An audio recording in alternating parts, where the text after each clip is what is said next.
My parents chose my ex over me, but now they want him gone. Well, there he goes. Sucks to suck, you bet on the wrong horse. All right, you should have bet on the horse you gave birth to. Several years ago, when I was 21, I met this quote-unquote fantastic British boy on an online game. He was in the process of finalizing his divorce from his then wife. I was super respectful when I found out the details of his relationship, even though it was coming to an end. It wasn't until after they were officially divorced and they had moved on that we began talking a bit more seriously about there being an us. And by the way, this comes from user POSTV, and if you want to submit your own stories, go to the r/OK Storytime subreddit. So, and Sophia, just to get you up to speed, OP once met a little British boy. I know me all.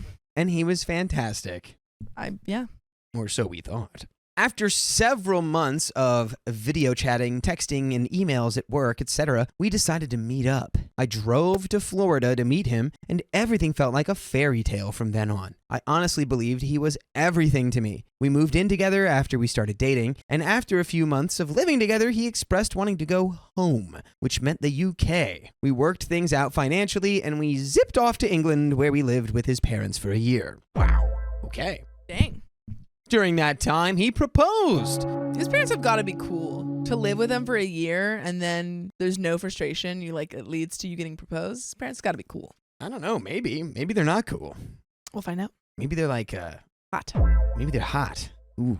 Okay, during that time he proposed, I was over the moon. I said yes, and then we had to have a come to Jesus talk about our situation. In the end, we moved back to the US to complete his permanent residency while living with my parents since he couldn't work at the time. However, during all of this, I was very blind to what was actually happening. In the beginning, his ex-wife had contacted me about how he cheated on her and blah, blah, blah, blah, blah. Being the typical girl in a new relationship high, I figured she was just bitter and angry, and he perpetuated that lie with stories about how she was crazy. You know, the usual. You always got to be careful when people tell you that their exes were crazy. Sometimes they were crazy, but you got to be like, why was she crazy? Give me some examples of her craziness. Well, yeah, it's like the same thing as like someone who's like every job they've ever had, they like ended up quitting because their boss sucked. Yeah. And it's like, well. Every job?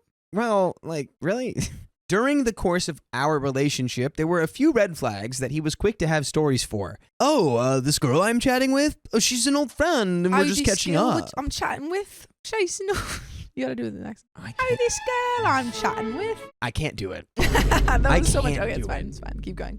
Of course, this was a lie among many others that I found out about after the fact. The biggest lie he told me was near the end of our relationship. I had a best friend named Cynthia, who he had gotten close to. Just a few days before my birthday, he told me they were heading out to the mall to buy me a gift. You know, just a few hours, and then he'd be back. He didn't come home until 5 a.m. when I was waking up to get ready for work. He claimed the car broke down on their way home from the mall, and they had to call our mutual friend Kim to jumpstart the engine. And they never texted you any of that? Yeah, which, as is, we all know, jumpstarting a car takes 9 hours. We all know that. That was such an obvious lie. That was such an obvious lie. Just pathetic. Well, the mall closed at 10 p.m., and when I spoke to Kim about it, she said she met up with them just past 11 p.m. to help out, and that they were very wasted and touchy-feely. She said she felt awkward the entire time and asked why I wasn't there. She said they both claimed that they had asked me to hang out, but I said no. Lo and behold, on my birthday, neither of them had a gift for me. At that point... Yeah. I'd be like, oh, what were you doing for all of those hours? From 10 a.m. to 5 a.m.? Babe, I got a gift for you. It's a new girlfriend for me. And I think we're gonna break up. I love you so much. Happy birthday. That's like 20 hours. God. Dude, that's like 20 hours. What were you doing in the 20 hours? Her. Dang, man. Stamina. At that point, it was pretty obvious that something had happened, and with previous evidence, I was finally done with his BS. I gave him back the ring and informed my parents that our relationship was over. Keep in mind, I confided in my mother a lot. Growing up, we were very close, and I always went to her when I had issues or was frustrated. She knew about everything, and I mean everything. I told my mother that I was contacting his parents and I was arranging to buy his plane ticket back home to the UK with my own money. As I saw it, he had cheated on me, and it was time to have him move out so we could both move on with our lives. At this time, I was 22, nearing 23. I was very wrong about this. My mother and my father decided to put their feet down and told me that I brought him back to America, so we needed to sort our crap out. They also refused to let him move into the guest bedroom. Wait, what? What?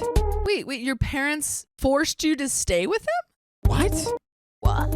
And wait, and they wouldn't put him in the guest bedroom? They were like, you have to live with him. They What? made you share a bedroom with the guy who had cheated on you on your birthday and didn't get you a gift.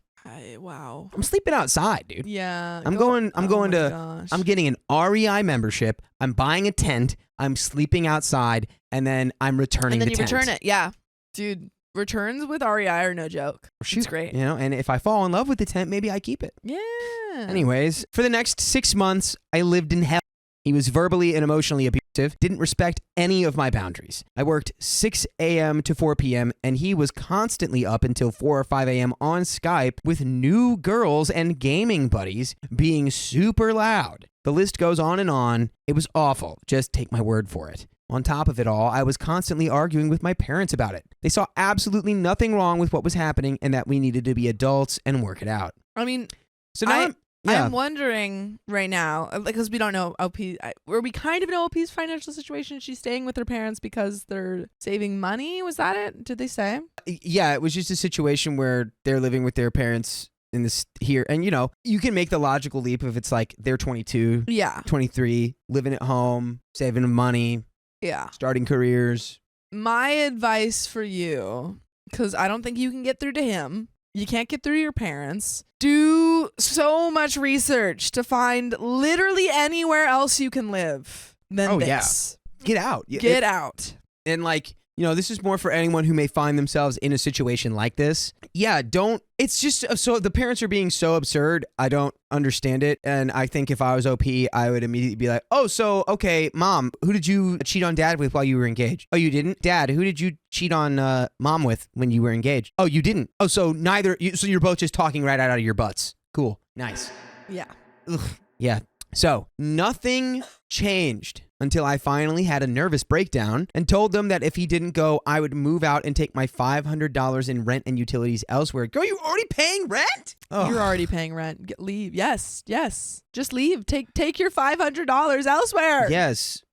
Please. They promptly agreed to let him move into the guest bedroom. Why didn't we do that from the start? Why didn't we do that 6 months ago? Oh, God. However, he refused to move into the other bedroom. For the next week and a half, I had to argue with him about moving his things. I finally got sick of it and moved his crap myself when he was out on a date with Cynthia. We weren't friends anymore at this point, obviously. Once he moved into the guest bedroom, things were okay. I was able to lock myself away in my room when I wasn't at work, and I really just poured myself into my job and doing art on the side for additional income. It was a crappy situation to be in, but I was trying to make it work. Unfortunately, it only got worse. It became clear that my parents were choosing his side over mine. Boy. You know what this is? You guys aren't even together and they're letting him live in their house. You know, sometimes through no fault of their own, people are just a sucker for a British accent. They're like, oh, no, but darling, he's British. He's British. He says hear things him, to me like, love. Hello, love. They hear him on the phone through the wall with Cynthia saying, Oi, Cynthia, do you want to Cynthia, go down to the pub, Cynthia, get a little pint? You proper fit, Pop Cynthia. down. I love...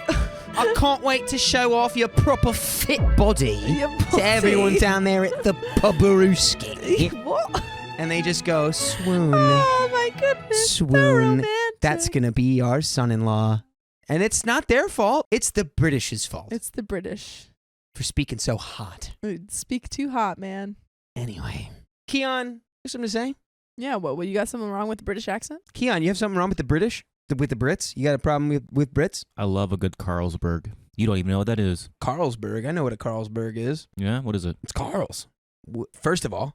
So, it became clear that my parents were choosing his side over mine. He said a lot of nasty things about me to them, and I got to hear about them through them in a, I can't believe you did this way. My mother started leaving me nasty written letters under my door, and whenever I would confront her, she would say everything she'd written was true because my ex-fiance had told her. Whoa. Okay. The British man told me this was true. He would never lie to me. But as you will know, that it states clearly in the Magna Carta that you a British cannot man cannot lie. A British man must tell the truth. I have said so. You can't lie to me. I reminded her that all of this information she was getting was coming from the mouth of a lying cheater, and she was going to take his word over mine, her own daughter. Well, that's exactly what she did. When I had managed to save up enough money, I pieced out and moved out without a dang word to anyone. I had a friend several states away who was kind enough to let me rent out their spare bedroom, and that's what I rocked for a solid year before I met my current boyfriend and moved in with him. I'm in a happy, solid place in my life, and I'm almost 27. Ooh. Ages. My ex-fiance still lives with my parents after 5 years. That's so funny. That's so funny. And they deserve it so much. Oh my goodness. Imagine being like, you're telling your friends or your new partner, and they're like, you're talking about exes and stuff. And you say, yeah, I had a really terrible experience with my last ex. He lives with my parents. And they're like, oh, he lives with his parents? No, he lives with my parents. Still, 5 years later. Yeah, he cheated on me on my birthday, and then he moved in with my parents. And they like him more. That's what? Absurd. What? That's actually oh my one God. of the craziest things. Yeah, that they could have done. So my ex-fiance still lives with my parents. In the time after we broke up until I moved out, he didn't have a job and thus didn't pay rent or anything else. That's insane. Wasn't he out here going to school? I'm sorry. What was he doing? He Britished so hard that they were like, you don't have to pay for anything. You can just stay in the room. It's fine. What would the accent actually have to sound like? What if he just always... does he have to... Maybe he's a posh British man. Was he posh? Maybe he very- was Jason Statham.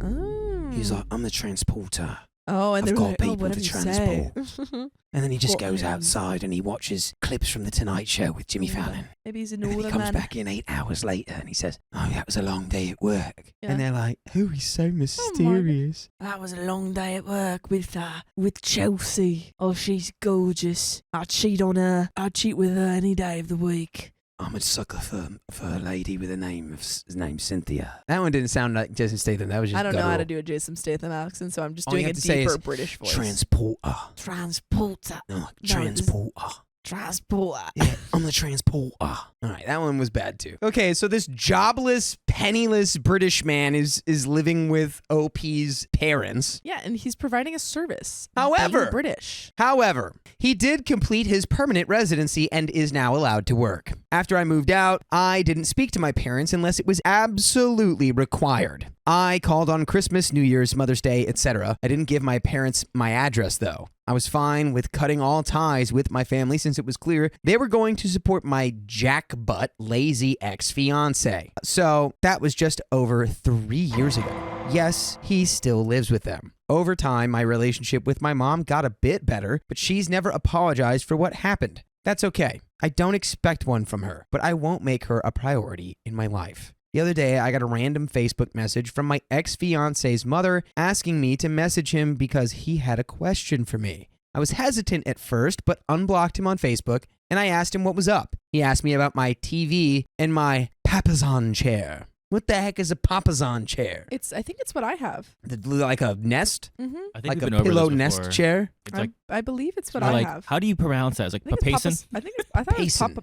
papasan. Papasan. Papasan. Papasan. Hey, Papasan. papasan. Papasan. Papasa, dude. When we were living with my parents, I bought both of these things, and when I moved out, I left them behind because I didn't have room in my car. I refused to make a second trip out of fear of dealing with him or my family. He said since he had been using them since I left, he just wanted to ask if he could take them since he was moving out of my parents' house and into his own place. I said I didn't care. Honestly, I wasn't going to be getting those things back, and I really did not give two craps if he took them without my permission. That was the extent of our conversation. Girl, if you don't tell this dude he needs to pay you for taking your belongings, Yeah. I'm mad at you now. Get that money, man. Say, yeah, I'll take all your money, please. Yeah, sure, you can have it for a price that I will determine. Yeah. Otherwise, I'm selling it on Facebook Marketplace. Yeah. What? Which is where I'll be finding my next roommate. Yeah, and if you want money, you can sell it on Facebook Marketplace and I'll give you a commission. Yeah.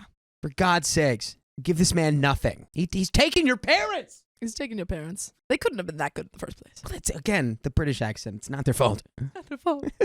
Which we're joking. But a few hours later, I got an angry phone call from my mother asking, why in the heck would I give him permission to take the TV and the chair? I said, to be honest, I didn't give a dang. I hadn't seen either of those things in over 3 years, and I wasn't that goddamn attached to them. If he was going to use them, so what? It's not like I was going to get any use out of them anyway. So then she went on a tirade about how he hasn't been paying rent since May and that he's knocked up Cynthia but left her for another girl. Shocking. Dude, I don't feel bad for these parents one bit. I'm sorry. Spicy Chef says, why the heck would they give him permission to continue to live in their house? Because there's a sucker for a British accent. It's just all around absurd Agreed. on so many different levels. Agreed. It's just absurd that the mom has the gall to complain about the ex-fiance to her daughter that When she her abandoned over this guy. And her daughter said, please kick him out. He has to go. And they said, no, like, your fault. Your fault. Yeah, they said, no, you're actually a failure because you're abandoning your marriage. That hasn't happened yet. Yeah, because you're not even But married. you brought him to the States, so it's like you've essentially signed the contract. Aye. Yeah.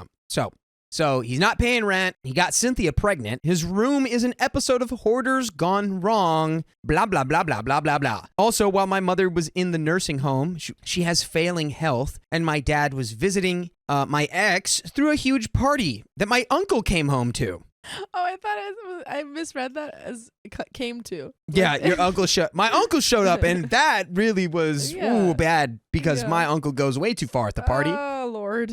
My uncle comes over to make sure the house is okay while my mom's in the hospital or the nursing home when she has really bad episodes. I spoke to him, and he said it was close to 40 to 50 people who trashed the house. The list of, malfeasance goes on and on. My mother then told me I had to deal with my ex-fiance since it was originally my idea to bring him around. And I'd say, no. Bye. What are their heads full of rocks? These They people don't have to let him stay there. I don't understand why they don't just say leave. Is your mom in the hospital because she did the experimental procedure where they replace her brain with a freaking boulder? Huh? What's going on? What's happening? rock surgery? Keon, what's happening? Everyone wants to know what's happening. What's going? Because if someone's in your house and they're not paying you any rent and they're not behaving themselves, you just say, hey, get out of my house. Okay. Apparently, she and my father had been trying to get him out for months, but he either wasn't listening or said he would move out by a certain date and then never would. I told her to call the police and have him forcibly removed, since it's their house, and if they're removing him, they can escort him out and watch as he takes his things. She said no, that wouldn't do, and that I needed to handle this situation. I'd say, bye. Hang up. There's so many times in this phone call that I'd be hanging up. This is when I absolutely lost it. I reminded her of all the BS I had to go through with him and her, and how in the end, both she and my father supported him in his words over me. They paid for everything he needed, such as clothes and little death sticks, those aren't cheap, to cater to every need like he was their little baby. Yet if I was a day late on my rent because I was waiting for payday, oh no, throw me in the lake of fire, I'm an irredeemable monster. I reminded her that he had cheated on me, and when I made it clear our relationship was over, they refused to let him move out of the house, much less my room, until I finally snapped and threatened to move out. I reminded her of every letter she slipped under my door, every nasty insult she flung my way because he had lied to her, blah, blah, blah, blah, blah, blah, blah. I said, no, I'm not helping. She made her decision when she chose him over me, and she needs to stick to it and get him out of the house if that's what she truly wanted now. It sucked getting that rude with my mother, but she had to know where I stood and the position she was trying to place me in. However, it's not as easy as that.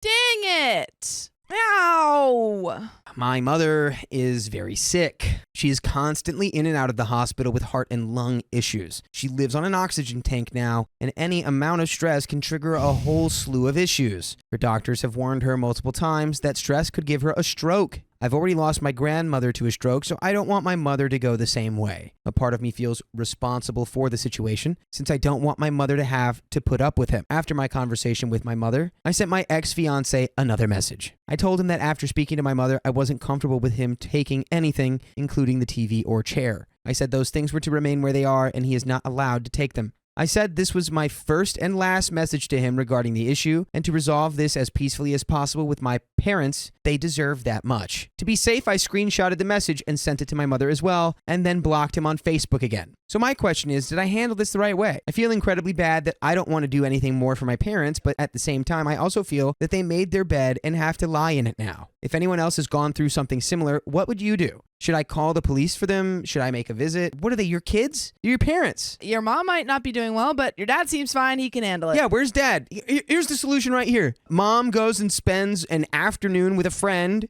if she has one, and dad calls the cops and they forcibly remove your terrible ex from the house. Perfect. We love it. Solutions. Mom doesn't have to deal with any of the stress. Nothing. He's gone.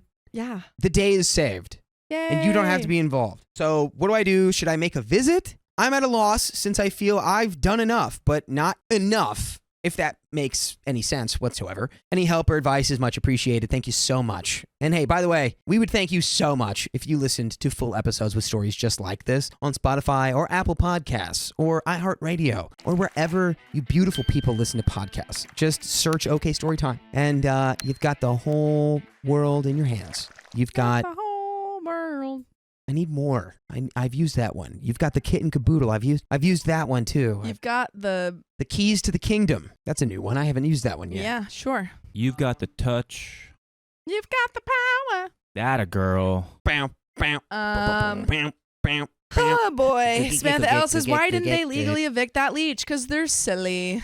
They're silly. I mean, and depending on where you are, like sometimes, you know, I think California has recently changed like squatters' rights or yeah, if he was there for 5 years, he might have some kind of say over it. But if you're not paying rent, you know, yeah. And California did recently, I think, change a lot of that to where it's basically a more streamlined process. But regardless, yeah, your parents sort of made their bed, dude. So it's not your fault that they're laying in it now. It's unfortunate that your mom has health problems. Like, of course, you know, you're not a demon. Like, you're not wishing that upon your mom. But you know what? I've said it before. I'll say it again. When you have health problems, when you have health complications, the responsibility of dealing with that lies upon you. You know? And also, you know, like if you like, this kind of goes into parents who are old and expect their kids to take care of them. If you didn't treat your kids well when they were children or throughout their life, you can't really expect them to want to take care of you when you're old and need taken care of. So treat your family members well, and then you'll get someone to take care of you when you're old. Yes, ma'am. Yeah, Dad should be doing this. Looking at some comments here. It says, Amy Lynn says legal eviction would mess with his immigration status too. Yes. Yeah, let's finish this story. Yeah. There's an edit. Thank you, everyone who has responded to this. I didn't expect this post to absolutely explode with some amazing advice and some harsh realizations and great support. I've tried to respond to everything I could, and I've read every single comment that's been made so far. You guys are amazing. I think I've gotten everything I need from this thread, but I will continue to read and comment on anything new if I can. I can't say that there will be an update, but should I find out anything of worth, I'll be sure to post that in the future. And that is the end of that story. Yeah, your dad, OP, needs to be, if your mom is like to the point where stress can give her a stroke, and they literally exiled you in favor of the man who cheated on you on your birthday, they can go ahead and navigate that themselves. They're adults. Agreed. They're fully grown. Full-grown adults, man. And if, you know, they can't figure out how to go, you know, day by day without giving your mom a stroke after being told what to do by the doctors to prevent it, it's in no way on you. Nope. Not at all. So, yeah, that's the end of that story. Ah, Lord. We got another one, though. We have another one. We got another one. But let's get into this next story. My fiance suddenly doesn't want to marry me anymore because of a disagreement we had a year ago. What now? I don't know. Why are you going to hold on to it for a year? Oh, by the way, it's male 32 and female 32. So, hi, everyone. I have been with my fiance, Lola, for almost 7 years, and we have been engaged for 2 of those years. We have twins together, male and female, 3, cute, and I thought we were happy. You thought wrong. But this comes from Throwaway Bad Manners 2 on the r/OK Storytime subreddit. So about a year ago, we had a small fight/disagreement about how she was raising our kids But after receiving some feedback from Reddit, I was able to see that I was in the wrong and I was being incredibly offensive towards my wife. This was on a different account that I lost the info for, but everyone is very helpful. So thanks again. I apologized and she seemed to accept my apology. And I thought things were back to normal after all of that. She seemed to be her normal self again. And we didn't argue/disagree about that topic anymore. In fact, we hadn't even had a minor disagreement for months after that. I thought we were happy. Well, we were originally planning to get married last year, October of 2023, but she ended up changing her mind and saying she wanted to push back the wedding a bit. I was a bit confused and she wouldn't really elaborate on why. Put ICU in the comments if you see why with your ICU. She just said it was stressful to plan a wedding with toddlers and she needed some time, so I agreed. Well, she just dropped a bomb on me out of nowhere a few days ago when she randomly stated that she doesn't think she wants to get married anymore. This was heartbreaking to hear, of course, and I asked that we sit and talk it out. She ended up telling me that she doesn't think we are compatible after 7 years? ? And that she thinks that we should go our own ways and co-parent. I am devastated. I pressed for more information, like what made you realize this and why now? And she basically says she felt like I didn't really know her and that I didn't want to know her.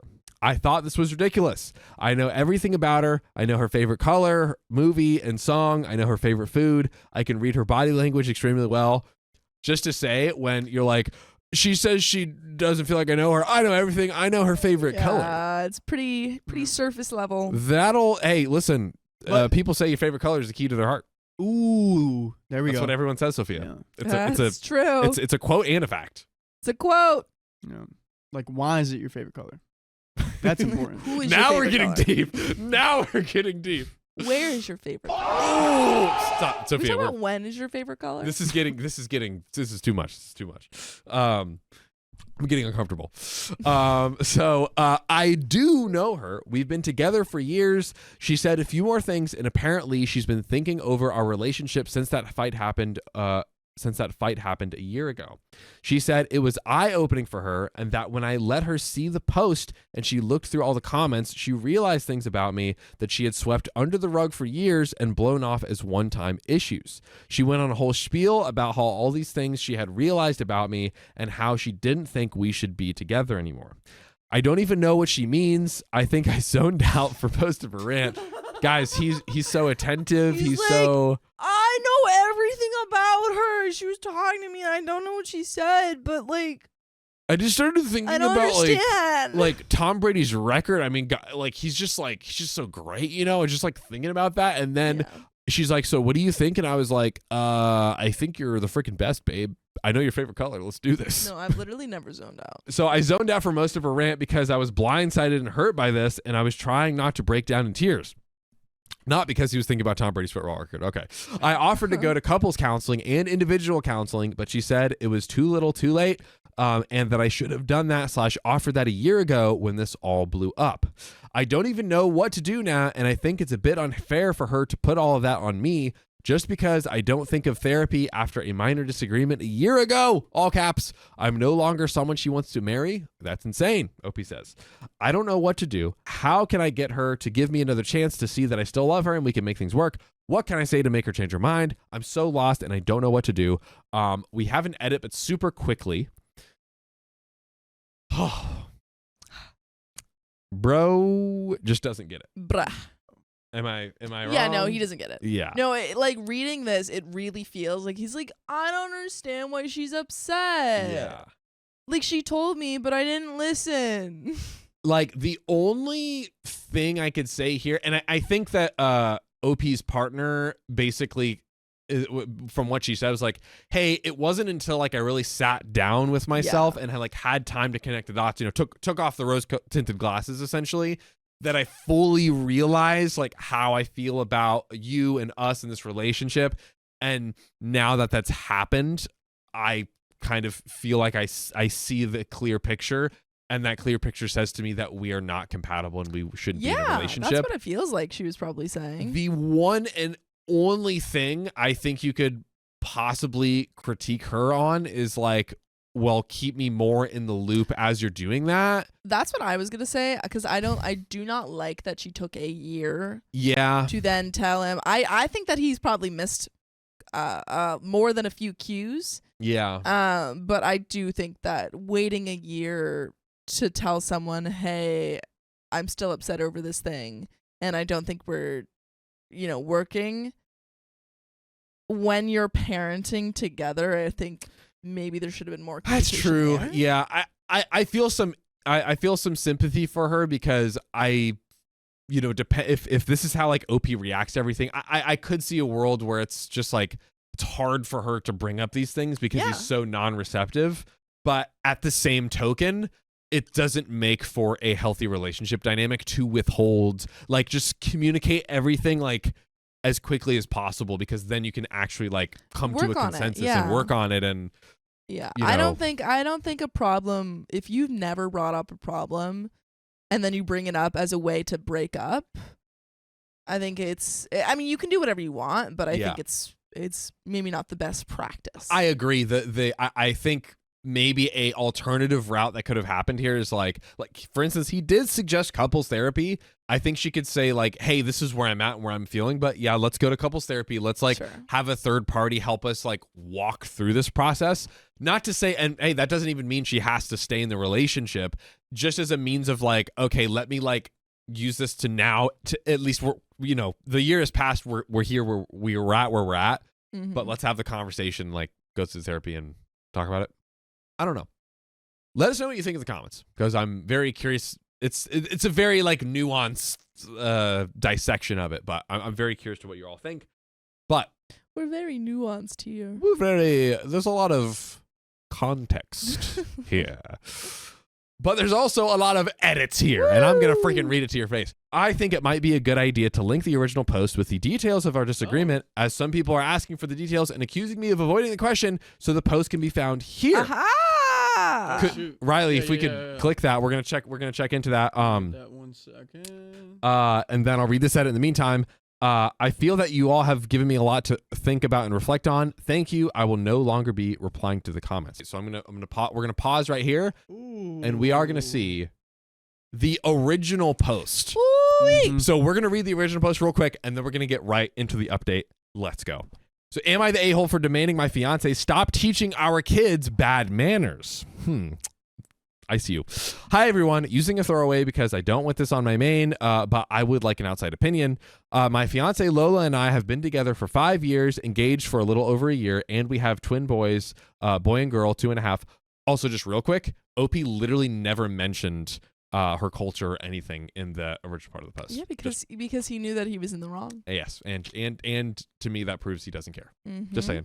Our wedding is in 2 months. Lola usually takes care of feeding the kids in the morning since I work early, and so I never noticed this until recently. I took a week vacation from work to just spend time at home with my kids and Lola, and started to notice something that bothered me. Lola has been teaching our kids bad table manners and sees nothing wrong with it. I'm getting angry already. I hadn't noticed this before, as they didn't eat this type of food for lunch, dinner, snacks, or eat it all the time. So I guess I just missed it as I wasn't home, or she fed them other things on the weekends. This morning, I was helping Lola make breakfast, and then I got the kids ready while she brought their food out for them. As they were getting ready to eat, I noticed that they didn't have any forks/spoons, so I told Lola I would get them, and she said there was no need. I watched instead, and she gave the kids tortillas, and she ripped it into pieces that they were using with their bare hands to grab the food using pieces of tortillas. Pisses me off. Bro. That is a utensil. No, you know what they should have done? They should have got harder pieces of tortillas, some call them chips, and then use that to eat it with. Literally. This is crazy. Literally. This is oh my God, that pisses me off. Oh my God. But I bet you if they were using chips, there would be no There would be no problem. And could we say, even if even if it was like my mom all the time, she's like, oh, John used to like take spaghetti with his hands and just like shove it all over his face because he was a fat little baby. It's cute. They're 3. They're 2. Like, my God. Like, maybe again in the spaghetti scenario, maybe be like, hey, should we like eventually teach them, like, But not like, what pisses me off, talk to me. because right before this, OP says, I didn't notice because she had been feeding them different food, which implies that they are using utensils for different food. So it's literally just specific to different foods. And I'm like, the thing that pisses me off here is that clearly they do know how to use utensils. fork and knife. They clearly already know because he hasn't noticed it before. And so it's literally just dependent on what food they're eating. Yeah. And again, it's a tortilla. It's a tortilla. You're meant to use that. Like, it's like using, it's like using a tortilla. They're doing what they're supposed to do. It's a taco. Hello. You eat tacos with your hand. Are you cutting up the taco? Oh, no, because tacos are bigger. And that's like proper eating. And God gave us forks to eat with. I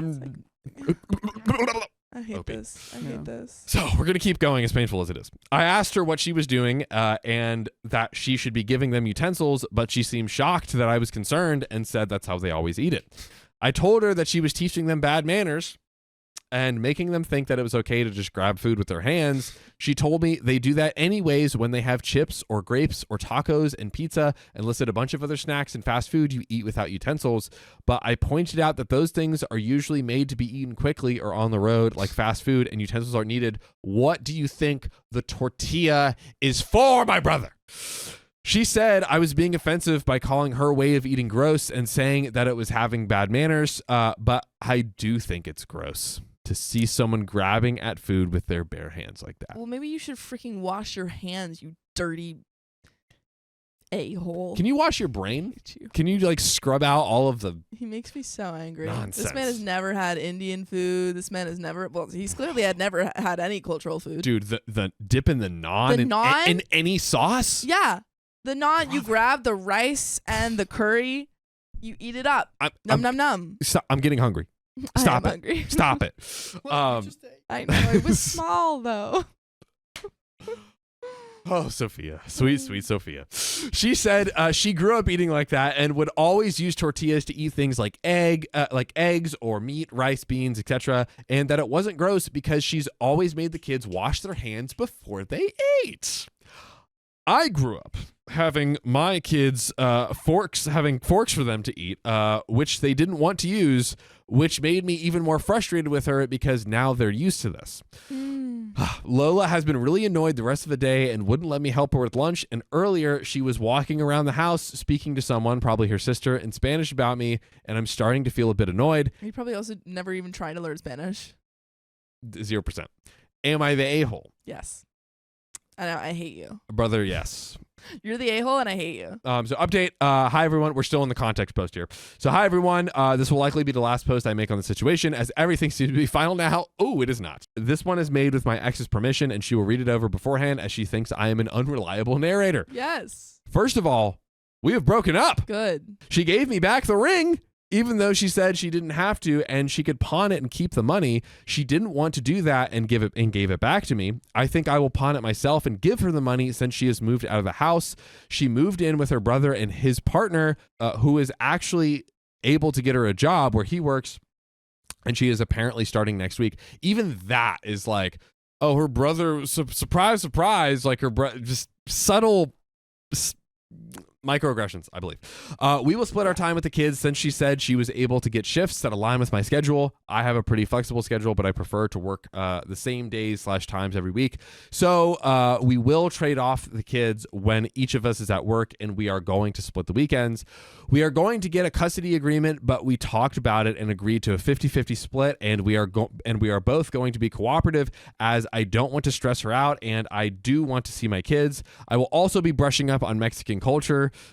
The one thing. He's like, yeah, I'm gonna get the dust off of my one book. Yeah, it's one page. It's his Spanish 7th grade textbook. Oh my God. Proto-español. Como se dice? Taco. I will be also brushing up on Mexican culture, so that way I am able to participate in things with my children, and I am looking to take some Spanish classes as well, so I can communicate with them in both languages.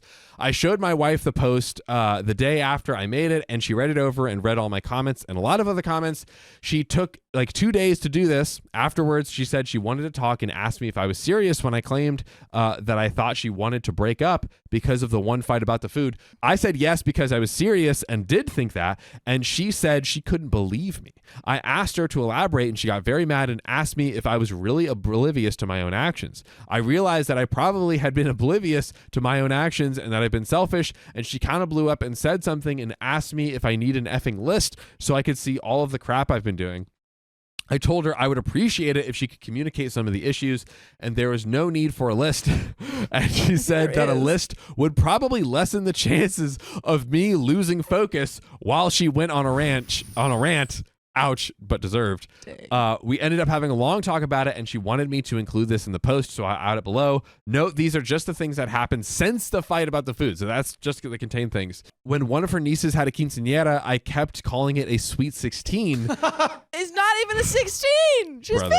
15. She has since explained to me multiple different times that they were different, had different meanings, different cultural significance, and different practices. And she's 15. And she's 15, not 16, exactly as Sophia said. Dumb idiot. She said, I still called it a sweet 16 when I would talk to people about it or mention it. She said, I also embarrassed her at the party because she felt that I was making fun of how her relatives were dancing. I believe that. I, to this day, sometimes call her Spanish instead of Hispanic, Latina, or Mexican.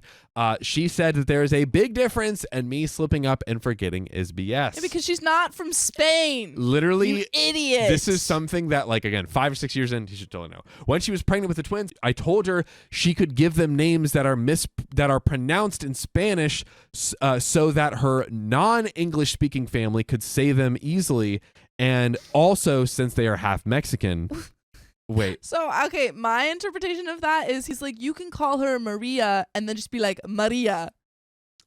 Yeah. That's my interpretation. So that way, yeah, he's basically saying, like, give them an you can give them easy to names that are pronounce- pronounced in Spanish, but non-English speaking family could say easily. Yeah. Okay, that's, It's like calling basically her like, Maria. hey, I don't want to, like, we can give them a Hispanic name, but don't make it too. Don't go too hard. much. Yeah, we agreed that she could, so long as I could choose which name was final. He's like, so as long as I can pronounce them. Yeah, and I'm the final say. Anyways, she said that I have not held up my end of the deal, and that when we were at Christmas with her family in December, I obsessively corrected her family members when they pronounced our daughter's name, Elena, and kept saying it's Ulena. Ulena.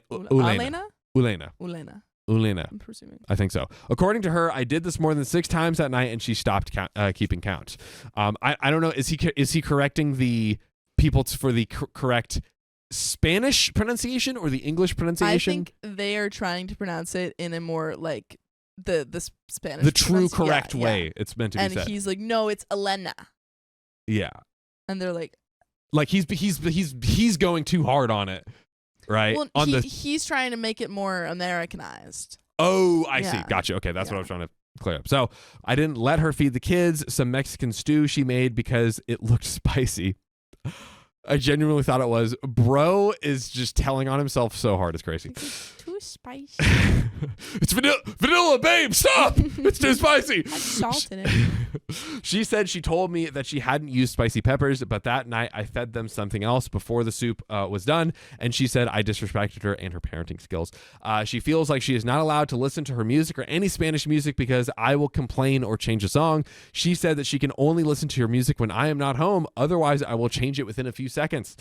She said that there were other smaller examples, but these are the bigger ones that she had already mentioned / brought up before, and nothing had changed. When I asked her why she stayed with me for so long and she didn't mention any of these things more, she said that she'd always had low self-esteem and she thought I was a good person / partner other than these things, so she talked herself out. So she always talked herself out of taking a break, but she was just over it now.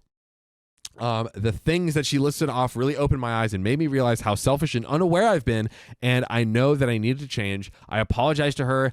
I know it won't change her mind, but that's okay. I just wanted her to know that I do not regret my actions. I am not going to ignore her or gray rock her like some people were suggesting. I don't even know what that is. Like stonewalling. Okay, Yeah. thank you. As I want to remain amicable for our children, I want us to have a good communication, and as I don't want our kids to grow up with parents who hate each other and can't have a simple conversation. Thank you to everyone who left comments, especially the ones who were harsh. I always want to correct a typo in my last post where I said we were going to get married in October instead of 2023. In October 2023, it should have read October of 2022. Correct me if I'm wrong, Riley. This was like the year ago. So Right? it went first post we read, and then we went back a year, and then Yes. this one is present time, if that makes sense. So Okay.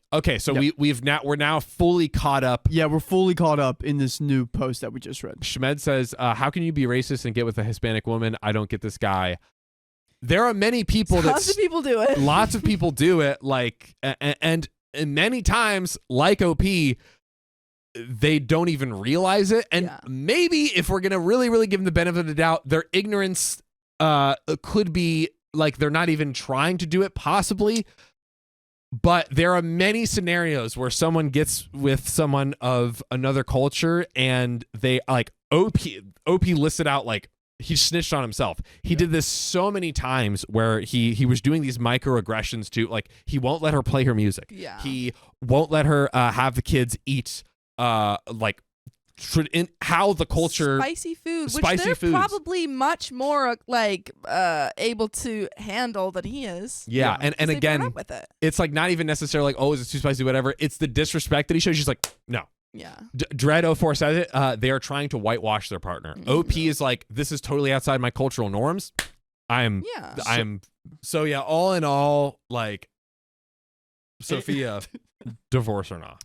Divorce. I The thing think is that divorce. like they could have maybe come around had OP not jumped to breaking up. Well, I mean, they not even divorced, just break up Yeah, because they're not married. But OP just kind of assumed that the relationship was over. yeah. And his partner was like, "What are you talking about? I just wanted to hold off on marrying you." Yeah. And then he continued with the breakup. Yeah. So not only did he like completely disrespect her culture and her parenting, he just broke up with her. He just like doesn't get it on every single Every level. level, yeah. Like every single level. And like now were there moments where he was like, okay, I wanted to do 50-50 split. I want to sell the ring and give her the money. Yes, but he has to realize and acknowledge the whole laundry list Yeah. of other things. MJ Grow says, I know way too many WASP males that marry non-white females and try to erase their identity and culture. Like, it happens. Yeah. It happens. So I mean, misogynists marry women all the time. bingo. So divorce. My best friend's fiance hates me, and I don't know why. Maybe because you suck. I never thought I would find myself in a situation like this, but here it goes. My 23 male best friend's 24 male fiance hates me, and I don't know why. For the purpose of this story, I'll call him Finn. By the way, this comes from username, and if you want to submit your own stories, go to the r/OK Storytime subreddit. So, a little backstory. Finn and I have both known each other since we were in 6th grade. We grew so close from there that he had grown to be a part of my family and I a part of his. Around the summer of my 10th grade year, I came out to my parents as attracted to the same gender. Let's just say that they didn't take it too kindly and I ended up disowned, but that is a story for another day. I'm going to start it off by saying I've never had or teased any romantic feelings towards Finn. To make a long story short, Finn's family happily took me in and treated me with nothing but kindness. When Finn and I graduated from high school, he went on to work under his father while his parents helped me pay to attend college. During my time away for college, Finn met Sarah, 27 female, and I believe it was my 3rd year of college when I finally got to meet her. It was during a family dinner. I greeted her warmly and tried to make my best impression because she's my best friend's girlfriend. When I went to shake her hand, she looked at my hand in a weird way. I don't want to say disgust, but I'm not sure how to describe it. I felt a little bummed, but it was whatever. Maybe she was just nervous. After that school break, weird things started happening, like me and Finn's messages randomly being muted or my number randomly being blocked on Finn's phone. At one point, it was so weird that Finn contacted AT&T to see if it was a glitch or something. Obviously, I'm guessing it was her, but I would never accuse someone without any hard proof. Plus, I'm like 2 states over at the time, so I literally don't have proof. Things got even worse when I moved back home after finally graduating from college. Because I have so much respect for their relationship, I never tried to make plans with Finn. If we went out at any point, it was because he was sure he had nothing planned, and he would set the date and everything and then let me know. This worked fine until it didn't. That's how it usually goes. That's how all things typically work out. They're fine until they aren't. I want to clarify that we got to hang out about 2 or 3 times a month for about 3 months. After those 3 months, that's when things started getting weird. On the days where Finn and I planned to meet, Sarah would call him and have some sort of situation literally about an hour or less from the time we would be meeting. She would say things like she's having car troubles or she's feeling ill or she is lonely and needs him. I never felt right trying to stop him from going to her if he needed to. He would say he didn't, but just to avoid anything, I'd cancel on him just to make sure that he would go see her. Surprise, there would be no car troubles and all of a sudden she would feel so much better. Eventually, Finn and I stopped hanging out as much because it got annoying. For me, at least. We would see each other at family gatherings, but that would be about it. Fast forward to January of this year. Finn proposed to Sarah. Everyone, including myself, had been over the moon for them. Who wouldn't be happy to see their best friend tie the knot with someone they love? Let me be the first to say this has been the crappiest time ever. To start, she puzzled everyone by immediately making a post on her Instagram story with a picture of her and Finn. She captioned the picture, quote, "better than the rest," with a kissing emoji. This led me and Finn's older siblings to ask him if he cheated because who is the rest? Wait, why would that be their What? first thought? My first thought was like, we're better than the other couples. Finn responds that she's just too excited to make sense. That made no sense to me either, but it's not my circus. Okay. I feel like he's just like, I don't know what she meant by that either. With their wedding coming up soon, their planning has been nothing short of a nightmare. Her family, for some reason, doesn't want to help with the cost of the wedding, which isn't their obligation, so I get it. But we as a family decided to all pitch in and help them get the best wedding possible. After everything had been covered, there was only one thing left. Who would be in the wedding party? We knew there would be one, since she's talked so much about it. Finn only had one request, and that was me being his best man. She initially agreed, but after a few weeks, she came back and said that me being best man wouldn't be possible because she wants that spot for her brother. This caused some troubles for them, and things were almost called off until I just talked to Finn and was like, "It's fine, just let her have it and enjoy your day. Don't let me be the reason you lose what you two have." Of course, I was upset about it, but I would feel worse if things went south because of me. Of course, I was upset about it, but I would feel worse if things went south because of me. I would say that was my biggest mistake, as now it feels like she's flexing her power. Recently, during another family dinner, she brought up seating and showed us a few pictures. Why would I not be surprised that she sat me at a table away from those I would call my family? When she showed us, I got a few glances from Finn's parents and siblings, and dang, I might be a doormat, but I was just fine with it if the wedding still got to happen. Dude. My problem is I just want things to be fine, if not good, between me and her. I don't know if it's because I'm not related by blood or she's a closet officer Yeah. or whatever it may be, but I don't want this to be a constant thing. I hope that with time things would get better, and they really haven't. I'm hoping things get better after the wedding, but I'm not even sure. Brother, they're going to get 100 times worse. I don't want to talk to anyone close to us and start something, and I'm really considering going low contact with Finn if this solves the issue, but I don't really know what I'm doing here. How do I go about this while protecting my relationship with Finn's family, my friendship with Finn, and not destroying his relationship. Comments number 1. My guy, sit Finn down and tell him everything you told us in this post. Tell him you are pretty sure his fiance doesn't like you and never has, and just ask him if he's aware of that and ask him if he knows why. This is a fair ask. You have been more than courteous and respectful. You've handled everything up to this point wonderfully, and now you need to have an honest conversation with your best friend. You owe this to yourself, but it's not just about you.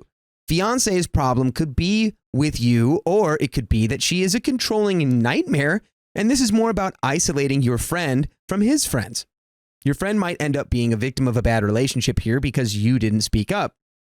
I had a bad relationship several years ago. It was a nightmare to get out of. Apparently, my family all hated the guy from the moment they met him. They never once voiced their concerns to me. If they had, I know I would have seen red flags way sooner, and I would have reevaluated my relationship with him sooner too. It's not their fault I was in a bad relationship, but the truth is, I was in that relationship way longer because no one pulled me aside and spoke their mind. When I found out that everyone hated him but didn't say anything, I felt like crap. I felt like my family didn't care about me enough to speak up. It felt like they didn't support me or care about me. If you don't say anything to Finn, down the line he may not see this as you supporting him and his relationship. He may see this as you not caring enough about him or your friendship to voice your concerns. Comment number 2. Honestly, the most obvious answer is the most likely in a case like this. She considered you a threat to the relationship and is a closet officer. Unfortunately, he will pick her and alienate you unless there are other factors you aren't aware of. All you can do now is voice your concerns and reiterate how much he is family to you, but be prepared for estrangement. It sucks, but sometimes it's be that way. Let's give the update. Yesterday, I posted about the problems I'm having with my best friend's fiance, and after receiving a ton of great advice, I figured that I would at least speak to one of Finn's family members, or Finn himself, tomorrow, since that's when we meet for dinner. But I was a bit surprised when Finn dropped by my apartment today. I was spooked at first, thinking that he had seen the post and was here to confront me. Luckily, he said that he was just in the area and decided to stop by. There was the initial small talk you do when someone comes over, and then a good 20 minutes of us daydreaming about the food we are having tomorrow, LOL. But then I remembered someone saying I should show Finn the Reddit post. I learned that the more I waited, the more damage there would be when things came to a head. I guess he noticed my hesitancy since he asked me what was going on. As much as I wanted to say nothing and just keep letting the issue stay where it is, there would be no point in me coming on here asking you all for help if I did that. So I pulled up the Reddit post on my laptop and showed it to him. He read the post about 3 or 4 times, which made me nervous again since time was going on, and he had just been staring with no reaction for so long. After a while, he asked, Is this it? I can't even explain how fast my heart sank.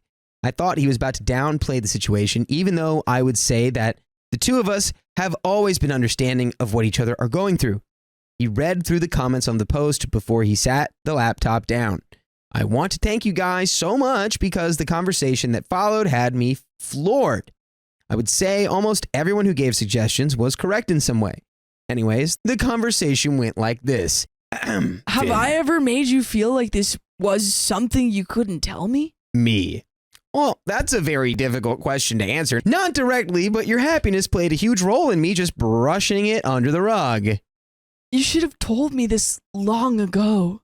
Don't you think I would want to know about this? I thought things were going fine. There's a difference between you being considerate of my relationship with Sarah and you letting me be stupid enough to let her run over you and our friendship. After that, I had to ask him if he really saw nothing going on. He said he felt really pissed about the entire wedding situation, but he chalked it up to her just wanting her day to be how she imagined it. I made sure to remind him that it's his day as well, which is honestly something I should have said back when I was removed from being best man. I then asked him if he had any idea why she acts the way she does towards me. I had never met this girl, so it puzzled me how she could be so towards me immediately. Me thinking it would be a little petty reason that could be easily fixed. Right? Wrong!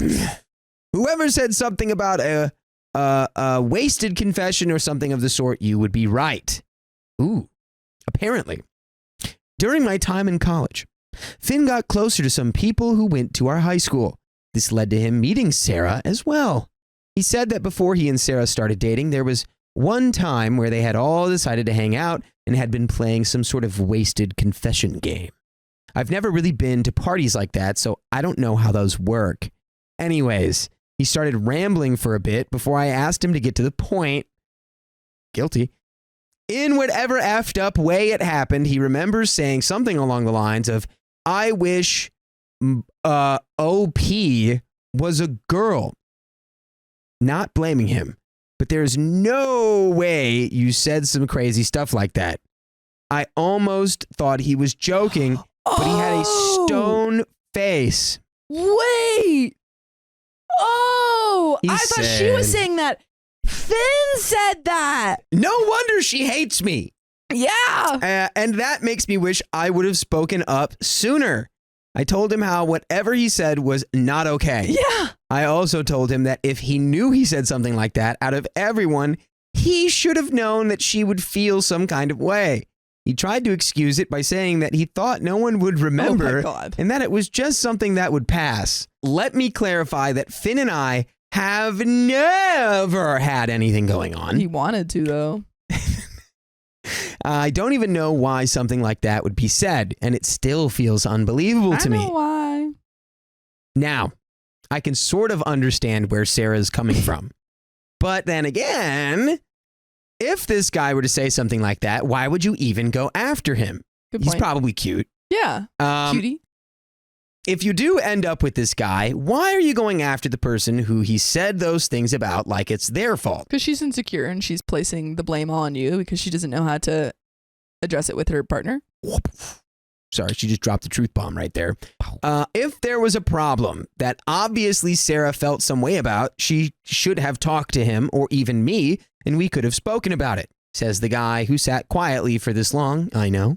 Anyways, to sum up the rest of our conversation, we ended up understanding that there is a problem that at least he and Sarah need to address. Yep. He told me that he'd call later today after they sit down and have a talk.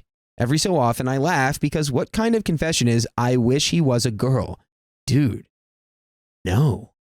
Before Okay. anyone asks, no, I didn't ask him if he still felt that way because that's just a can I don't want to open. I'll be sure to update you all whenever he talks to Sarah and hopefully we can find some sort of common ground and oh boy, there's another update. So I guess it's safe to say the wedding is off. Oh. Oh boy. Oh.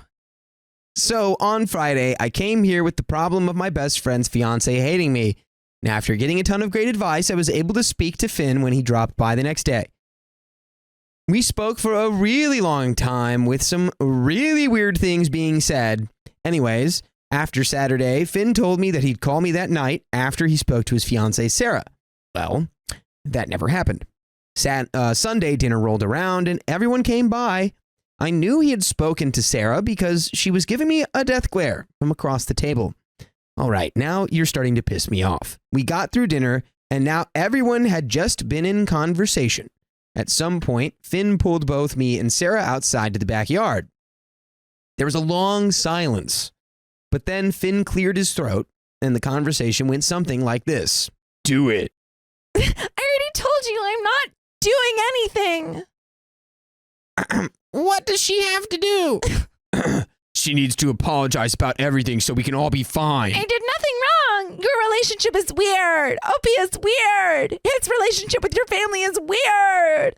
And I should be the one making you apologize. I get why you're upset, but things Finn said in the past are not my fault, and I'm sure there are some things people say when they're wasted that they don't. Blah, blah, blah, blah, blah, blah, blah. So, at this point, Sarah got red in the face and just began screaming. Watching this play out in real time, the first thought in my head was she needs an effing exorcism. Most of what she was saying couldn't even be understood, but I made out things like, he effing knew, and why would you tell him you said that? I knew you two had something going on. Ooh. So, At that point, Finn's parents and siblings had finally come outside because of Sarah, and they asked, "What's going on?" I tried to explain, but Sarah just starts screaming that I'm a dirty dog that needs to be put down. Whoa. You're a dirty dog. I guess to cool the situation down, after a little convincing, Finn's mom was able to get Sarah into the house. Finn's sister also went inside with them, leaving only me, Finn, Finn's older brother, and Finn's dad outside. I explained my side of the story, and then Finn explained his side. We spoke about the talk Finn and I had at my apartment on Saturday. He received some teasing for the weird comment he made about me, but the conversation became serious again. Eventually, Finn's mom and sister came back outside. They said that Sarah was in the bathroom cleaning herself up. His mom started the conversation with, "Are you two messing around?" Lord. I'm effing floored. I filled her in on everything she has yet to know. I told her that I've never flirted, kissed, or done anything else that was not platonic with Finn. I'm guessing Sarah was listening in through the back door instead of just coming out, because as soon as the words left my mouth, she came out screaming at me that I'm a liar. Liar. I asked her, "At what point have I ever made you feel like I'm chasing after Finn? I mean, I'm helping to fund their dang wedding. Finn's parents are trying to help her understand that everything is being misunderstood, but she isn't having it. She kept yelling until the point where Finn had to pull her aside. It started off as a yelling match between them, but then things finally began to calm down, and I thought she understood and we could talk it out." Right? No. No. You are wrong. You're wrong.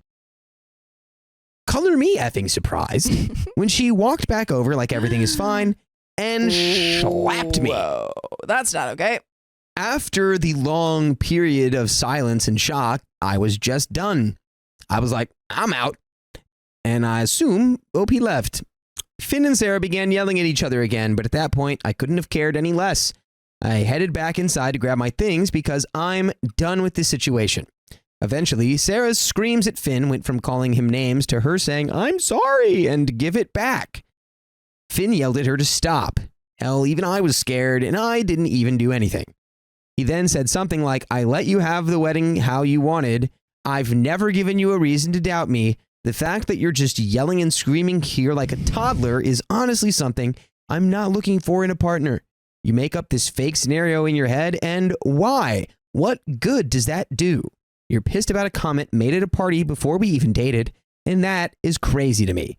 You won't apologize. You won't listen.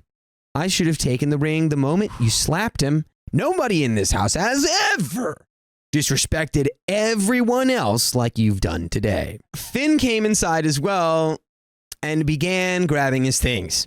He told his parents that he's going to sleep in his old bedroom upstairs for a few nights, which they were fine with.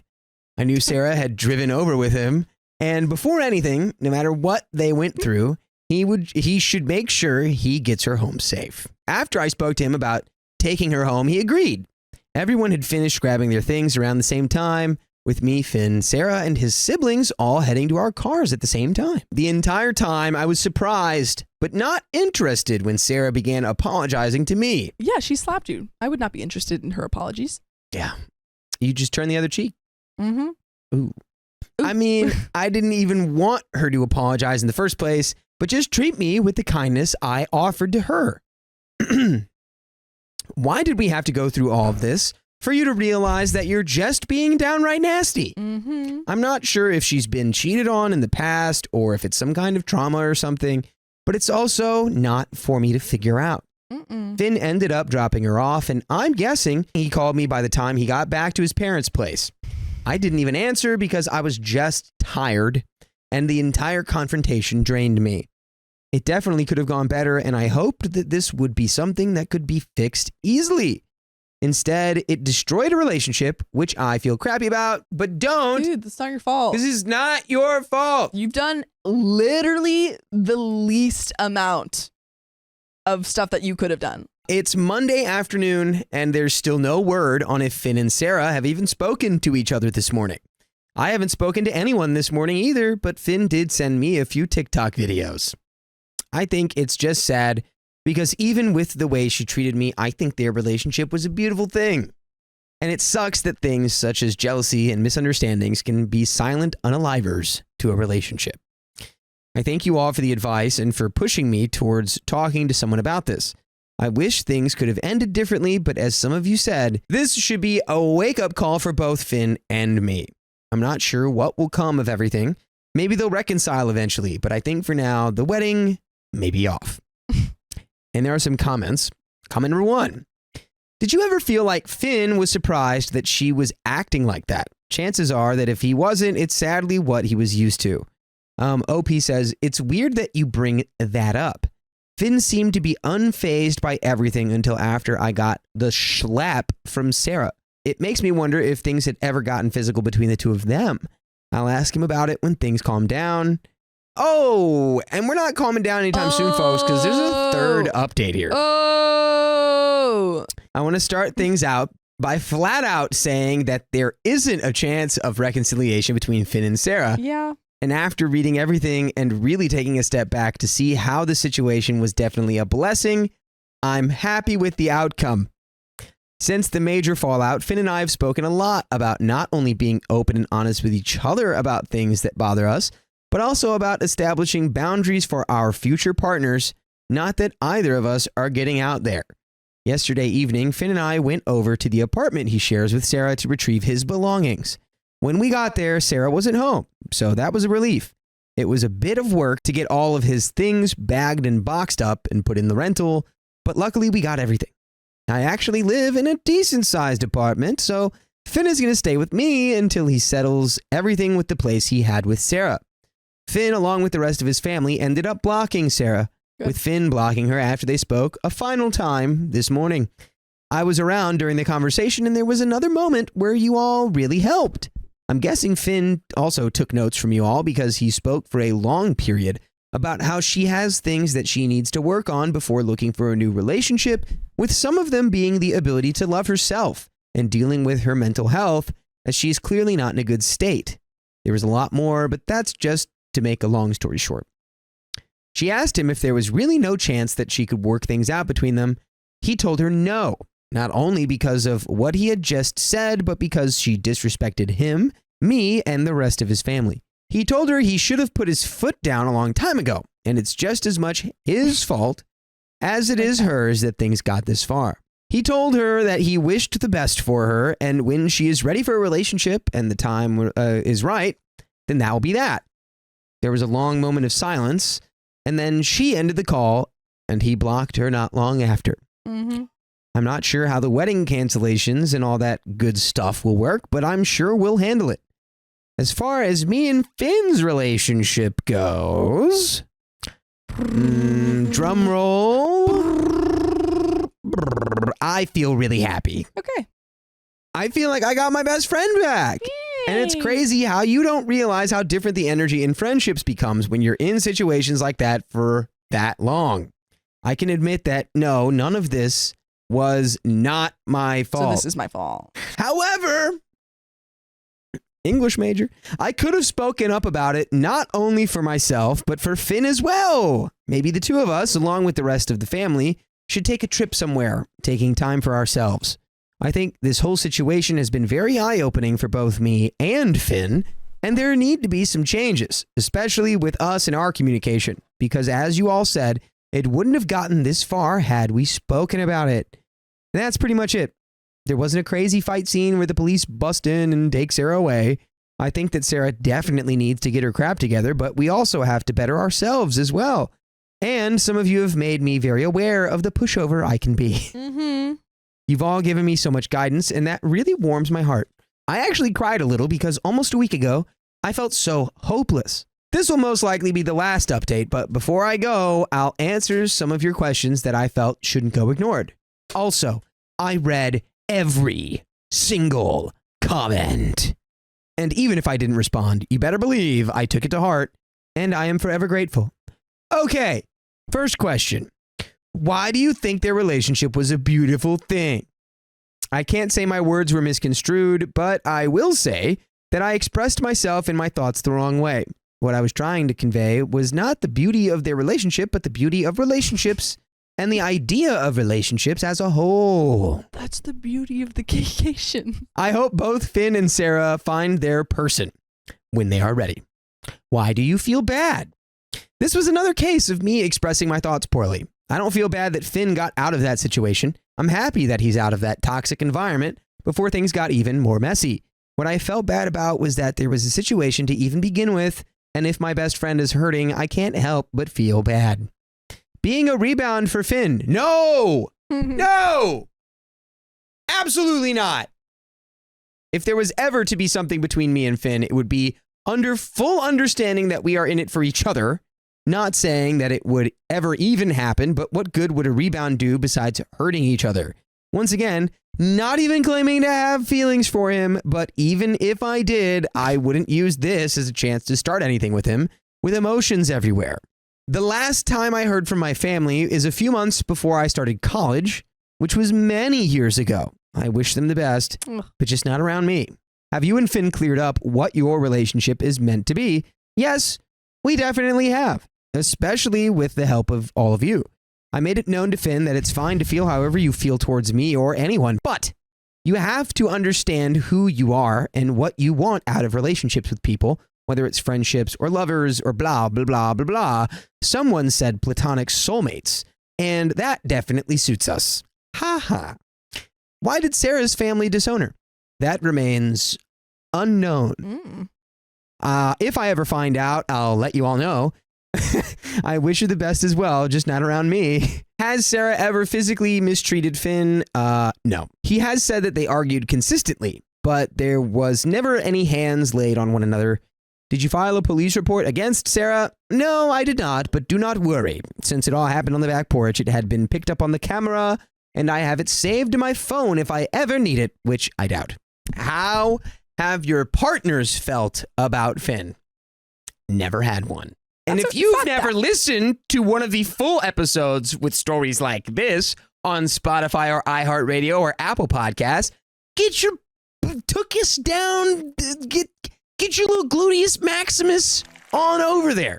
Because there's over 2,000 episodes just waiting for your ears to gobble them up. Update number 4. Hi to those still out there. A little has happened since everything went down. We are currently at a vacation cabin, and the picture is a trail that we had taken a walk on, which we don't have the picture, but I'm sure it's pretty. Yeah. Finn is doing really well, and his parents, as well as the rest of us, are really happy to have him around a lot more.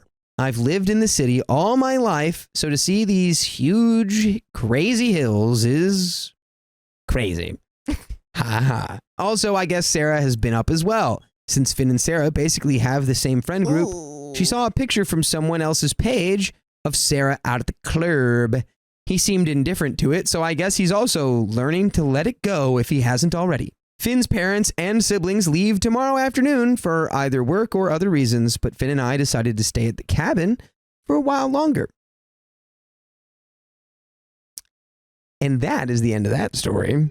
I caught my girlfriend sending inappropriate photos to a friend. Oh no.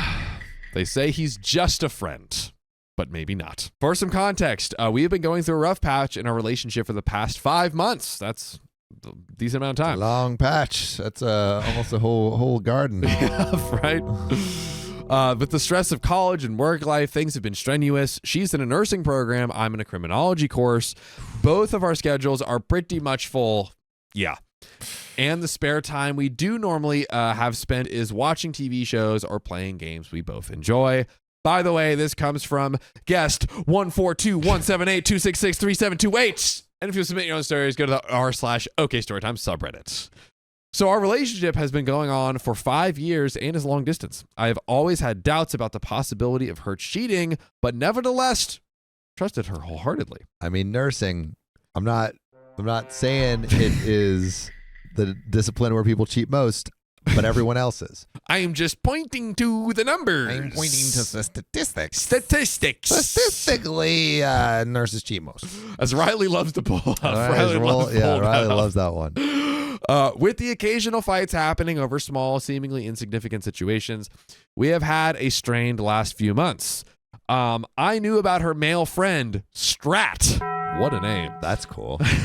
Who she met online through one of the games they played together. That's an awesome name. Right? Strat. Yeah. Yeah. What's up, Strat? I'm a pretty high strat game player. Big Strat man. I had my worries, but nevertheless, I trusted her. In April of this year, we had a large fight about my brother's girlfriend. I am currently sharing a house with my brother, and his girlfriend is living with us too. I tried to avoid speaking with her, not because of any issue I have with her, but more so that I am too busy and have my attention elsewhere with school and work. I have no interest in having any type of friendly relationship with my brother's girlfriend of 3 months. I mean, all right.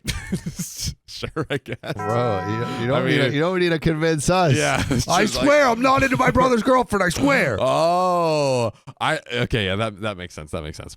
I thought he was just saying like, I'm so busy, I don't got time.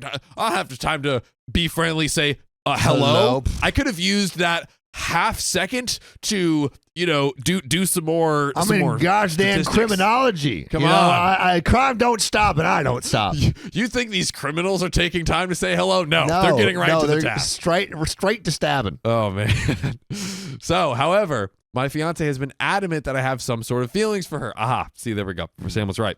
This whole argument lasted 2 days and ended with us not speaking for roughly 1 month and long distance at that. And how long have they been dating? What was it again? 5 months.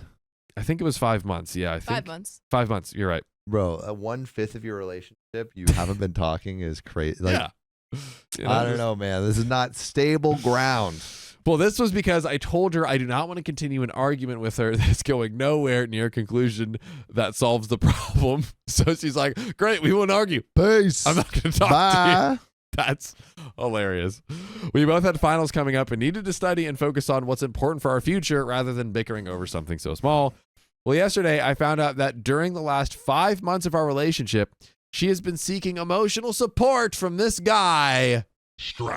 Not 5 months. Big So the whole relationship. 5 months. Yep. Big Dang. strapping strat. Strap and strat. I mean, he knows the strat. He knows all the moves to get your girl. He's a strapping young man. He has a strap on with a young man. Oh God, he's strapped on all his emotional intelligence, his heart. And not only that, but also financial support, i.e. she asked him for money and he gave it to her. That's weird. This was definitely hurtful to hear, but as it turns out, she also took time spent apart after our fight to push their relationship to a more spicy related side. He was consoling her over a fresh fight, and she felt a self-proclaimed emotional connection with him simply because he sent her a video of him playing the guitar. Babe, this one's called Wonderwall. Dude, riddle me this. What is worse? A spicy pic or a video of him singing Wonderwall to her? Oh, what is she saying back? You're my Wonderwall. Oh, that one. Game over. Game over. One. That's marriage. She claims to not remember much of what happened, even though it was a month ago, but did remember that she sent him nudie photographs of herself. Wait, what? Yep, she remembered that, and that's what she did. Oh. She sent him spicy photos During the month off. during the month where they didn't talk because he was like, I don't want to argue without a conclusion. So she said bet, and they didn't Bet. say anything to each other during that month. Yes. I like to think that like nothing was actually like they were like, no, we're taking a break for a month. It was just who was gonna not talk for longer. Yeah, game of chicken. Yeah. Game of that's truly They all both it was. lost. Oh man. She initiated this spicy related encounter and he was hesitant to reciprocate, as she told me. Man, it seems like she's being being honest at least. Hey, she's giving She's OP like- the play-by-play. She's like, yeah, I was just shooting my chucking him out. And he's like, shots. oh, I don't know. And I'm like, here, how about 30 more? And Does then this I change your ripped mind? down his pants, and he was wearing boxer briefs. Like, well, And if then you I can't, took that little, like the little hole they have in the front, and ripped that open. oh and then man, right underneath. Groundhog Day is here. Groundhog Day. I am crushed and hurt that she would sit there and accuse me of having feelings for another woman when I was fully devoted to her and put her in a position where she was the only woman in my life I would speak to outside of work for work reasons and classes for group projects. Projecting. Classic But you're projecting. like, you didn't talk for a month though. it's true, but it's also like I think what he should have done is like, hey, like where are we? What are we? Like yeah. No, I think she definitely did wrong. yeah. But I get a few I mean, days. not talking for a maybe. month is crazy. But like a month is like I would think after a week you'd be like, hey, like are we okay? like can we like just figure out what's going on? Like what are you feeling? Yeah. Also, can we put up a poll? Because I'm just too curious. Wonderwall or D-pick. The poll is up, so let me know. I'm very curious. I gave a considerable portion of my time and money in order to try and make things work despite the distance, going as far as to pay for all of her trips for us to meet. Wow. This totaled roughly $10,000 Whoa. for all expenses accounted for, dates, plane tickets, eating out, etc., etc. Yeah, flying dates. That's a lot. That is That's a lot. that's you know, it's money. Not to mention the ring I gave her when I proposed.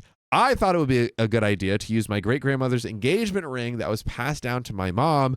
I asked my parents' permission and used around $7,000 to redesign it while staying true to the original ring. This money is not included in the trip expenses, so $17,000 total. We're in the hole here. This money was used to resize the ring and to have a large 1-carat diamond set in the ring as a center stone, using the previous significantly smaller diamonds to line the edges of the ring. Right. She was so happy and ecstatic to have been proposed to. I think this is the first time I'm realizing they were engaged. Yeah, dude. And it felt as if this was the woman of my dreams. She wanted to be with me, and I am with her. I would lay awake at night thinking of possibilities for a wedding, or honeymoon, our future, everything. And then it all came crashing down. After finding out how she so easily showed her entire body to another man, ruined my view of her. When I asked her for more details, and during the course of our fight over the situation, she told me she did not regret doing it and that she was unsure if she made the right decision choosing me over him. I mean, do you need another, like, why are we here? Why are we in this relationship? Do you need another reason to stay? yeah, I at this point, I feel like at first I was like, oh wow, she's being so honest about the pictures. Now I feel like she's like kind of goading him into. Yeah, I feel like she almost wants him to break up with her so Yes. he can go back with Strat. Always with the Strats. Strat's like, oh, old Strat will strap a ringer on your finger. Oh yeah, he will. Yeah, I got you, baby. She was genuinely considering leaving me for another man after all I have done for her. She's not remorseful about her actions, and it makes me think that she would do it again. She has told me that despite her thoughts and feelings, she still chose me, as if I should be grateful. Yeah, that's whack. Dang. Well, I am torn on whether or not I should put in the effort to continue the relationship. I still love her and honestly feel like I always will, but I'm worried if it's even able to be saved. She says she wants our relationship to continue, but I'm unsure if it's possible. Yes, it was just nudie photographs, but I can't help but wonder if it was anything more. Were there other guys? And hey, OP, even just, nudie photographs, it's okay if you don't like that. That's enough. Perfectly, that is enough. That is perfectly okay if you're like, hey, this is not it for me. It's enough slices! All of my greatest fears are coming to fruition, and my thoughts formed while overthinking are clouding my head with nihilism. I would greatly appreciate any form of advice from anyone out there.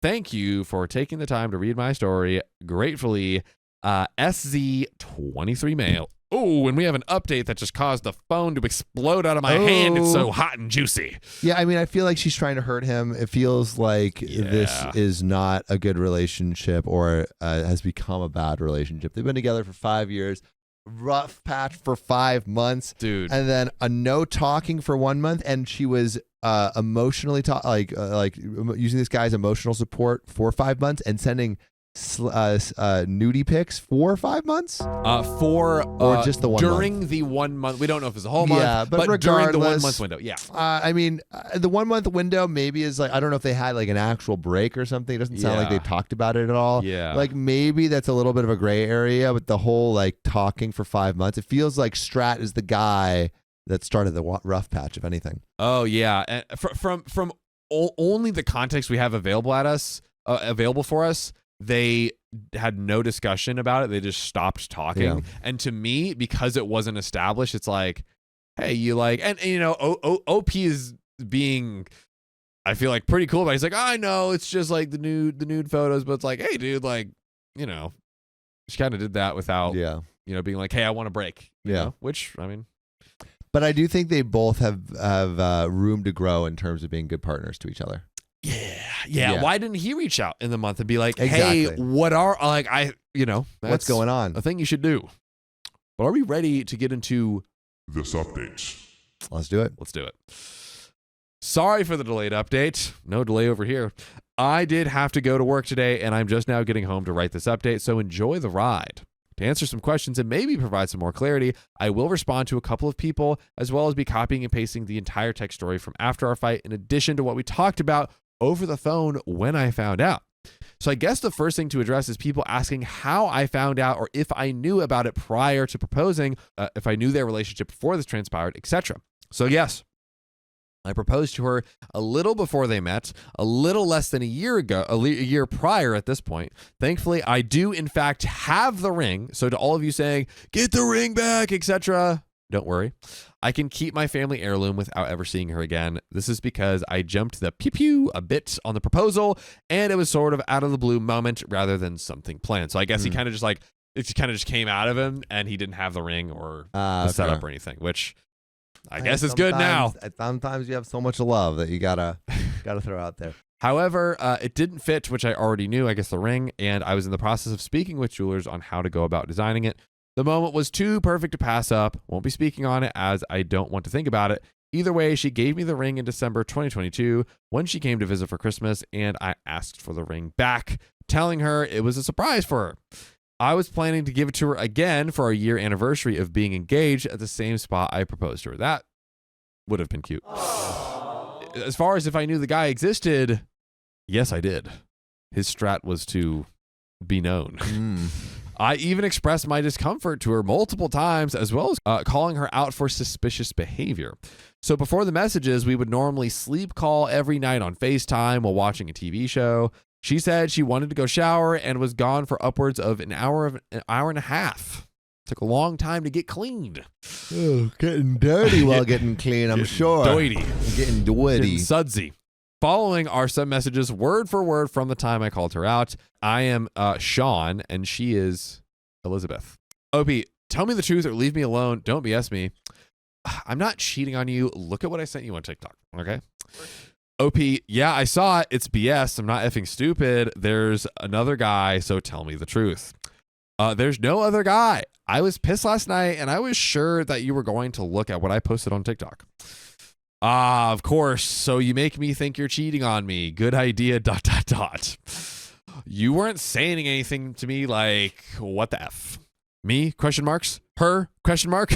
So let's make sure I'm understanding this correctly. Yesterday starts. Everything is fine. I even come home from work on my break to watch a show with you. During which time, Matt, my brother, came in to ask me what I think about a meal that he cooked. He says that Elena, his girlfriend, liked the one made before better, and I agreed because the pasta was overcooked this time. And just because of the comment, that short minute of insignificant conversation, you were upset at me for the rest of the night, not even saying I love you back when I said it to you. Clearly, you were still upset. I went to lay in bed, and you took 2 hours to call me and never talked to me while you were watching the show. Continue to not say I love you when I would say so. Obviously, I did something wrong to upset you, but I don't see it that way. So I hung up, and you thought, you know what? Let me make this TikTok, talk about something another guy did for you that I've never done for you. And you're saying that doing that, making me think you're cheating, is a good idea. So basically, This is so toxic. yeah, the Adding each other on social media dude publicly is so lame. So to spell out what's happened here, it seems that she made a TikTok talking about Strat and how Strat, I think, like helped her out financially. It was like, oh my God, what a great guy, whatever. To what I believe in response was to him talking to his brother's girlfriend and being like, oh yeah, like I liked this other meal better. Like very, very like neutral, like super platonic, like pasta talk, you know. Yikes.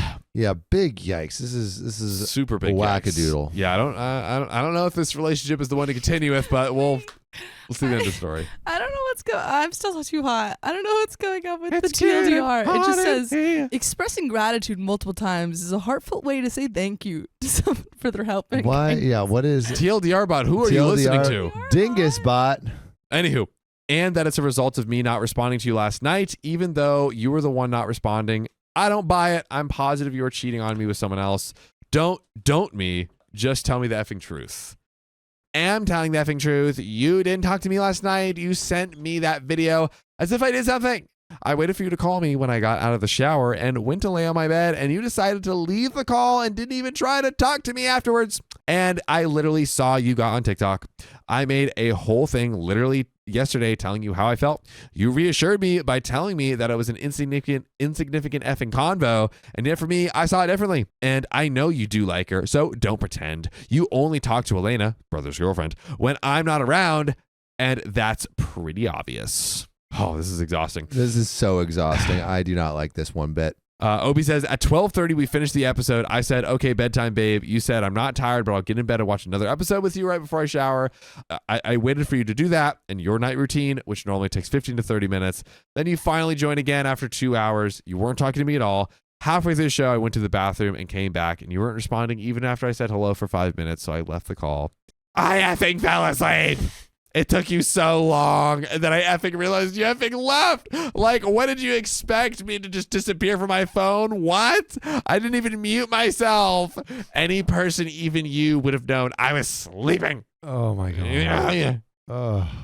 I'm not sure where the whole TikTok video comes to this anyways. Regardless, you never even showed remorse. All you had to say was that it's your fault that you posted that comment. And now I'm letting you know that all I wanted was some sort of apology or explanation. You'll say, oh, I'm sorry. I didn't mean it. I love you, blah, blah, blah, blah. But it doesn't matter now. You're only saying it because I asked you to. Don't worry. I'll let you get the last word in. But afterwards, you should go study. I'm going to go to bed early. I have to get up at 7 tomorrow for a doctor's appointment. Are you clicking through? Oh, my God. What? Is it more of this conversation? Dude, there's a lot more. It's still... Okay, it's basically just this until the end of the story. Is it interesting? Let's close out. And I think this is just a conversation they've already had. So, by the way, if you love listening to us, oh boy, do I have some news for you. Go to Apple, Spotify, or iHeartRadio and search OK Storytime and binge to your heart's content. 2,000 episodes. That's a lot of good stuff to listen to. But we have the finale of the story here. So I am invested. Yes. I want to know what happens at the end of this story. Here we go. So this will probably be the end of my story. Thank you all for coming along this crap show ride with me, and thanks for the advice. It helps me kind of justify what I've already been telling myself. If you want another update with like every single message she sent me during those fights, oh my God, I cannot imagine. No. Please, God, no. And you know what? There isn't another update, so the people probably have spoken. Of these fights, I can do so, but not tonight. I'm tired from work and exhausted from what happened. I'm exhausted from just reading your text. I also feel like the update more than answered some of your questions, so thanks again for reading, and have a good life, all who stopped by. Best regards, SZ 23 male. 23-year-olds. To be in love and to be 23 again. You know, that's a beautiful thing. Your girlfriend making TikToks about handsome men paying their bills and looking strapping. Yep. Don't we love it? Don't we love it? But that's the end of that story. But we got another one coming right up. We got another one. Another one coming right up. My fiance sided with my estranged family, so I called off our engagement. Well, you got to pick a side one day. Well said. Throwaway account. I appreciate it if you would give me your honest opinion, as I'm being pressured from everyone except my aunt to go against my wish. I'm a 30-year-old woman. I've been with my fiance, Sarah, for the last 5 years. We are the same age, and we met at grad school. By the way, this comes from user Alternative Tale 6910 on the r/OK Storytime subreddit. So, when I was 13, my loving dad passed away. He left a decent amount of money for us. My mom, within 6 months, got engaged to a guy named Bob. Bob had a daughter around my age. My mom married Bob within a year of my dad's passing. Bob really hated me from the start and didn't even try to hide it. Oh my gosh. He was saying stuff like how my mom should have sent me to boarding school, how if it wasn't because of my dad's inheritance, he wouldn't even have me in his house, or I'm a gay slur because I was in our school sports team and very athletic. He multiple times told my mom he doesn't feel safe when his daughter is around me. I wasn't even out of the closet yet. He used this as a reason to exclude me pretty much from everything. Oh.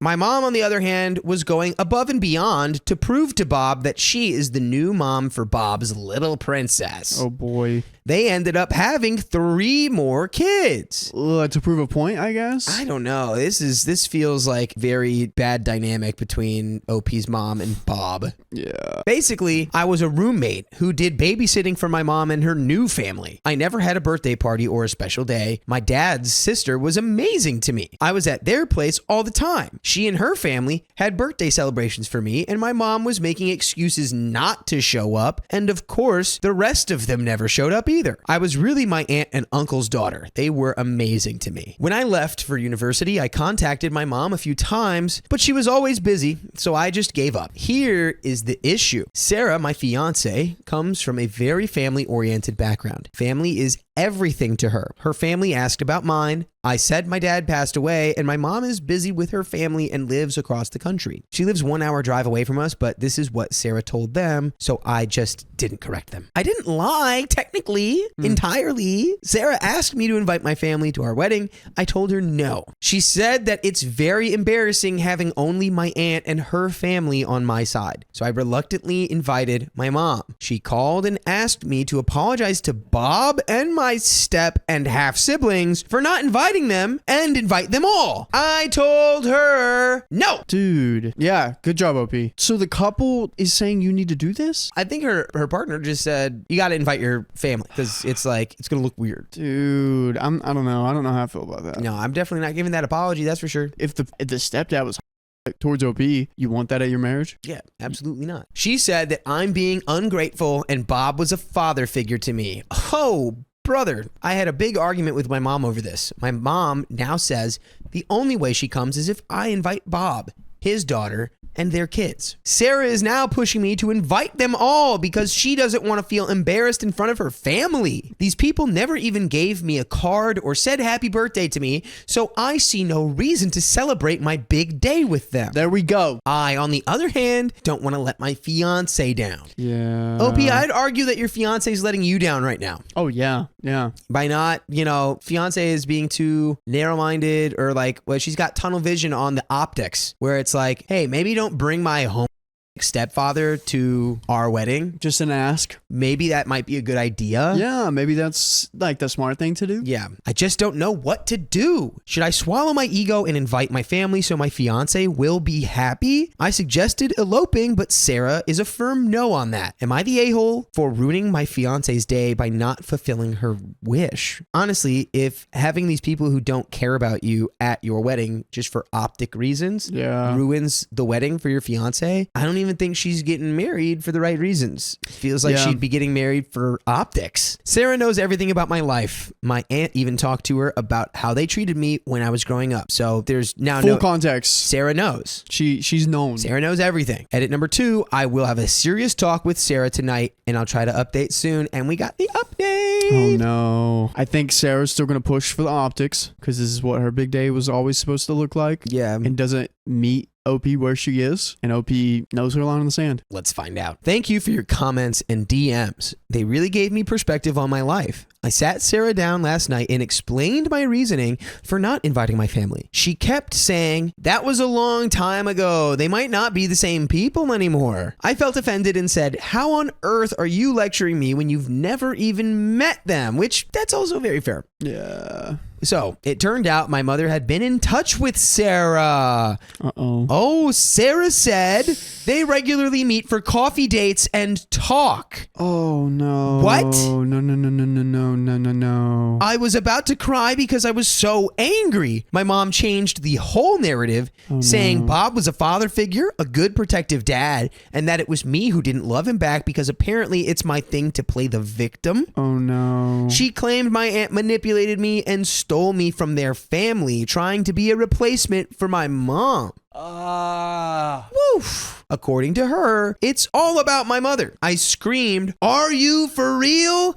Ask her next time on your little coffee date why I never had a birthday party growing up. And why was there never a gift under the tree for me? Ask Bob if he even knows when my birthday is, since he's such a loving dad. Oh my gosh. Why did my aunt have to pick me up before Christmas Eve because Bob wanted to spend the holiday with his kids and not another man's mistake?" Oh my gosh. I mean, you're dropping the bombs on her, Holy cow. and she needs it. Sarah, I understand meeting the mom once without letting OP know, but regularly, that's a red flag. I mean, yeah, it's, you know, all the context, but she's so family oriented. She's like, "Hey, there's got to be something else here." Oh yeah. And then Little Miss Family Oriented is getting hyper manipulated by OP's mom. Sarah basically repeated what my mom has told me my whole life. You just love to make a big deal out of everything, make yourself a victim, and push everyone away. Yep. I told her she had no right contacting my mom. She said I was cruel and claimed that she was just trying to help me mend my broken relationship.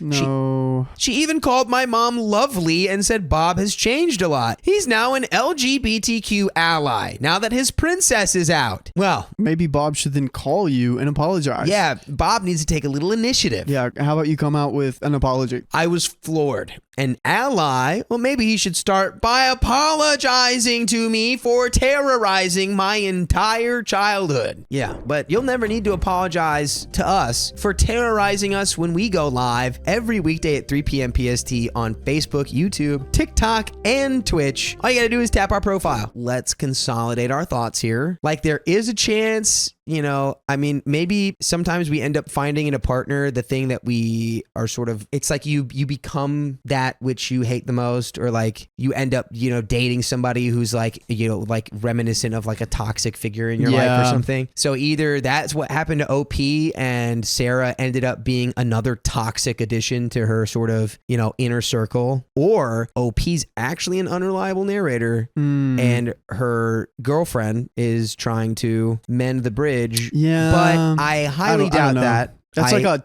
I highly doubt that. And there's no 0.0001% chance. There's no way for us to know. Yeah. I find it hard to believe too that she meets up with the mom and gets manipulated so hard. But also, I guess, I don't know, like after you already know, after you've heard everything that OP went through. Imagine the mom is Betty White in her 60s and she's that nice. That's probably what the game she's pulling right now. Oh, she's just she's a straight up master manipulator. Yeah. Sweetest face ever. Sweet tongue to go along with the lies. Yeah, I believe that. Yeah. I believe it. That's what I'm thinking. I think you're right on the money, dude. I think she's got the silver tongue. Oh, he's changed. He would never say that about OP.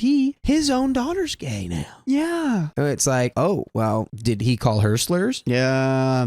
Yeah, why wasn't the partner asking these kind of questions? Because I would be in full protective mode of like, that happened to my partner. Yeah, you know what? And it's weird for her demand up front being like, these people are coming to the wedding because I don't want it to look embarrassing to me. Ooh, maybe there's a little bit of financial, we'll pay for the wedding if you get us in contact with OP.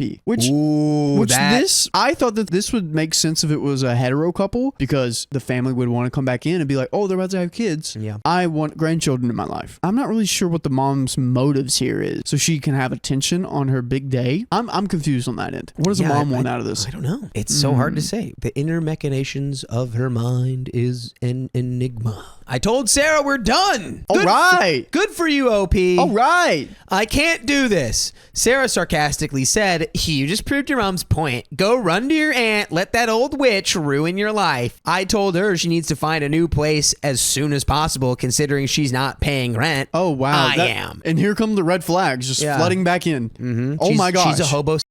There we go. She got mad and asked what excuse I was going to make up this time to justify my BS trauma. I stopped replying. She went on a tirade, breaking our dinner plates. I didn't care. I texted my aunt and she asked if I wanted to spend the night at her place. I said I was fine. I'm taking time off from work. I cleaned up the kitchen, which was full of broken dishware, in the morning because I didn't want my cats to accidentally get hurt. Sarah is still sleeping. I'm going to see how I can legally evict her. I'm a complete mess, but I'll talk to my aunt and uncle for help. Yes, I am not starting to date again until I see a therapist and work on myself. I can't keep going through this. Oh no. Dang, it's happening. It's happened multiple times. Don't let Dang. the evil Betty White get to your next partner. I mean, at this point, call the police on Sarah and have her forcibly removed and say, this person is not welcome in my home. She won't leave. I tell her to. She doesn't pay rent. She's legally not on any piece of paper that can allow her to stay here. Make her leave. I've seen that story. And that is the end of that story, and I hope that your life is doing much better. My sister's fiance is attracted to me, and she totally lost it. Well, maybe you're just better looking. I know the title sounds strange. I'll try to be concise with all the context. I, 24 male, have a sister, 31 female, and due to the age gap, we were never close. We grew up in the US, but after college, my sister moved to Europe. I haven't seen her much since she was 18 and I was about 11. But because we weren't very close, we were fine with just occasional texting and every other year Christmas visits. By the way, this comes from a user who was deleted.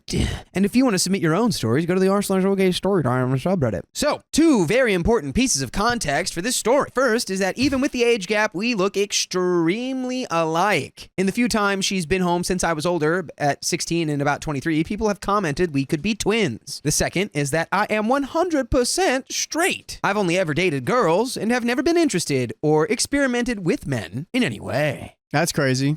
I mean, good for you. Yeah, 100% straight makes me feel like you're not. I've been with the same girl since I was 21. Okay, now on to the main story. About a year ago, my sister met her fiance, who I'll call Rob. I met Rob for the first time this Christmas. We quickly bonded over a shared hobby, which is RuneScape. Uh-oh. We chatted a ton while he was here, and because it was Christmas, we were usually drinking. He seemed a little touchy, touching my arm and my back, laughing a lot, a few oddly timed hugs. I thought nothing of it. Maybe that's just how Europeans are. I've never been. Anyways, they went back to Europe just after New Year's, and Rob and I have been casually chatting on WhatsApp, mostly about video games. Then one day, he stopped responding to my messages. A few days later, I asked my sister if he was okay. She said yes, but she needed to talk to me. We agreed to FaceTime the following night. To keep things short, here's what my sister told me. Rob found me extremely attractive. Hubba. It's because you played RuneScape with him. It's true. I want you to max out my levels. Apparently, because he's attracted to my sister, he also found me attractive because we look a lot alike and is now questioning whether or not he's straight. Like, I knew it. Called it. Like, my sister's treating me like I'm some sort of gay stepping stone. Wild. That is a great sentence. I love that sentence. My sister said they are going to work things out, but she asked that I stay away from Rob. I figured I rarely see them, and this was all bizarre, so I agreed. She also asked me to promise I'd never F Rob, which is insane. Because not only am I super duper totally 100%, 1000% straight, but the implication is that I'd F my sister's fiance unless I was told not to. Do you think it was like a, oh yeah, he's super attractive kind of thing? Like, oh dude, you look nice today. Like, nice stash. That kind of thing? Or was it like, nice stash? It really sounds like he was having a crisis over it. He's like, maybe he was like, why was I hugging that guy so much long? Oh my God. That's the male version of my fiance. Oh yeah, no. And I want to kiss it. What's going on? Wifey, help! It's like my reel I made. I told her she was being ridiculous and I would never sleep with her husband. We got into an argument because I wouldn't specifically agree not to F him. What? I asked why he wasn't being held accountable because it should be his job to leave me alone. He's the one who wants to F me. I'm not attracted to him at all. I was told I wouldn't be invited to her wedding. She hung up on me after I told her Rob would probably cheat on her with someone in Europe if she wasn't even sure he wouldn't F her own brother. It sounds like your fiance is kind of gay and didn't know about it and is freaking out about it. This is not a problem with your brother. Talk to your fiance. He has some caves he still needs to explore before he gets married. Cave exploring. It's my favorite memes. Me too. That was my favorite meme trend this year so far. It's pretty good. So it's been about a week since this happened and I don't know what to do. We haven't talked since. Well, I know what not to do. Her fiance. Just promise her you won't do it. Is it that hard? For real. Just be like, I promise I won't F your fiance. I promise I won't F. Actually, that is I kind of think hard it's to just do. a sibling thing, and he's just playing with her. Oh, He's just being like- it doesn't sound like it. It sounds like they went to Reddit. They Like, went to Reddit with this. I'm not gonna promise you, but like, it's not gonna happen. You know what this is though? This is just the sister like projecting all of the responsibility onto OP so that her marriage doesn't have to now be at risk. Oh, Because the shoot. marriage should 100% You made him gay. be on the table of like, all right, where are we at? How are we feeling? But I'm also Like- thinking like it's a sibling rivalry kind of thing where it's like, your boy's into me. Oh, whoops. It's like I can't make any promises. Yeah, it's not my I fault. can't predict the future. I'm just a better looking version of you, I guess. If this happened with Oh my my sister and God. myself, I'd be like, Be so annoying. yeah, I'd just be annoying about it. Okay. God, we haven't talked since. Neither me or my sister have told my parents, but it will definitely hit a boiling point when wedding invitations go out. What the F do I do? Make the promise. Yeah, you just say, I won't do that. Yeah, Just at keep this it in your point. pants. Yeah. So, should I apologize and promise I won't F Rob to smooth things over? Also, just to be clear, I find nothing wrong with being attracted to the same gender or being bi or anything else. None of this post is coming from a place of me being upset for being accused of not being straight or something like that. There's an edit. I'll be speaking to my parents about it tonight, mostly because I'm worried my sister may try to frame this situation differently. Nice. I'll be showing them this post as well as the message Rob sent me since I posted here. I will update in a few days, and there are some comments. But before we get into those comments, I want to hear Riley's comments. Are you going to your parents to find out if you like boys or not? Is that what we're doing? I don't think so. Oh.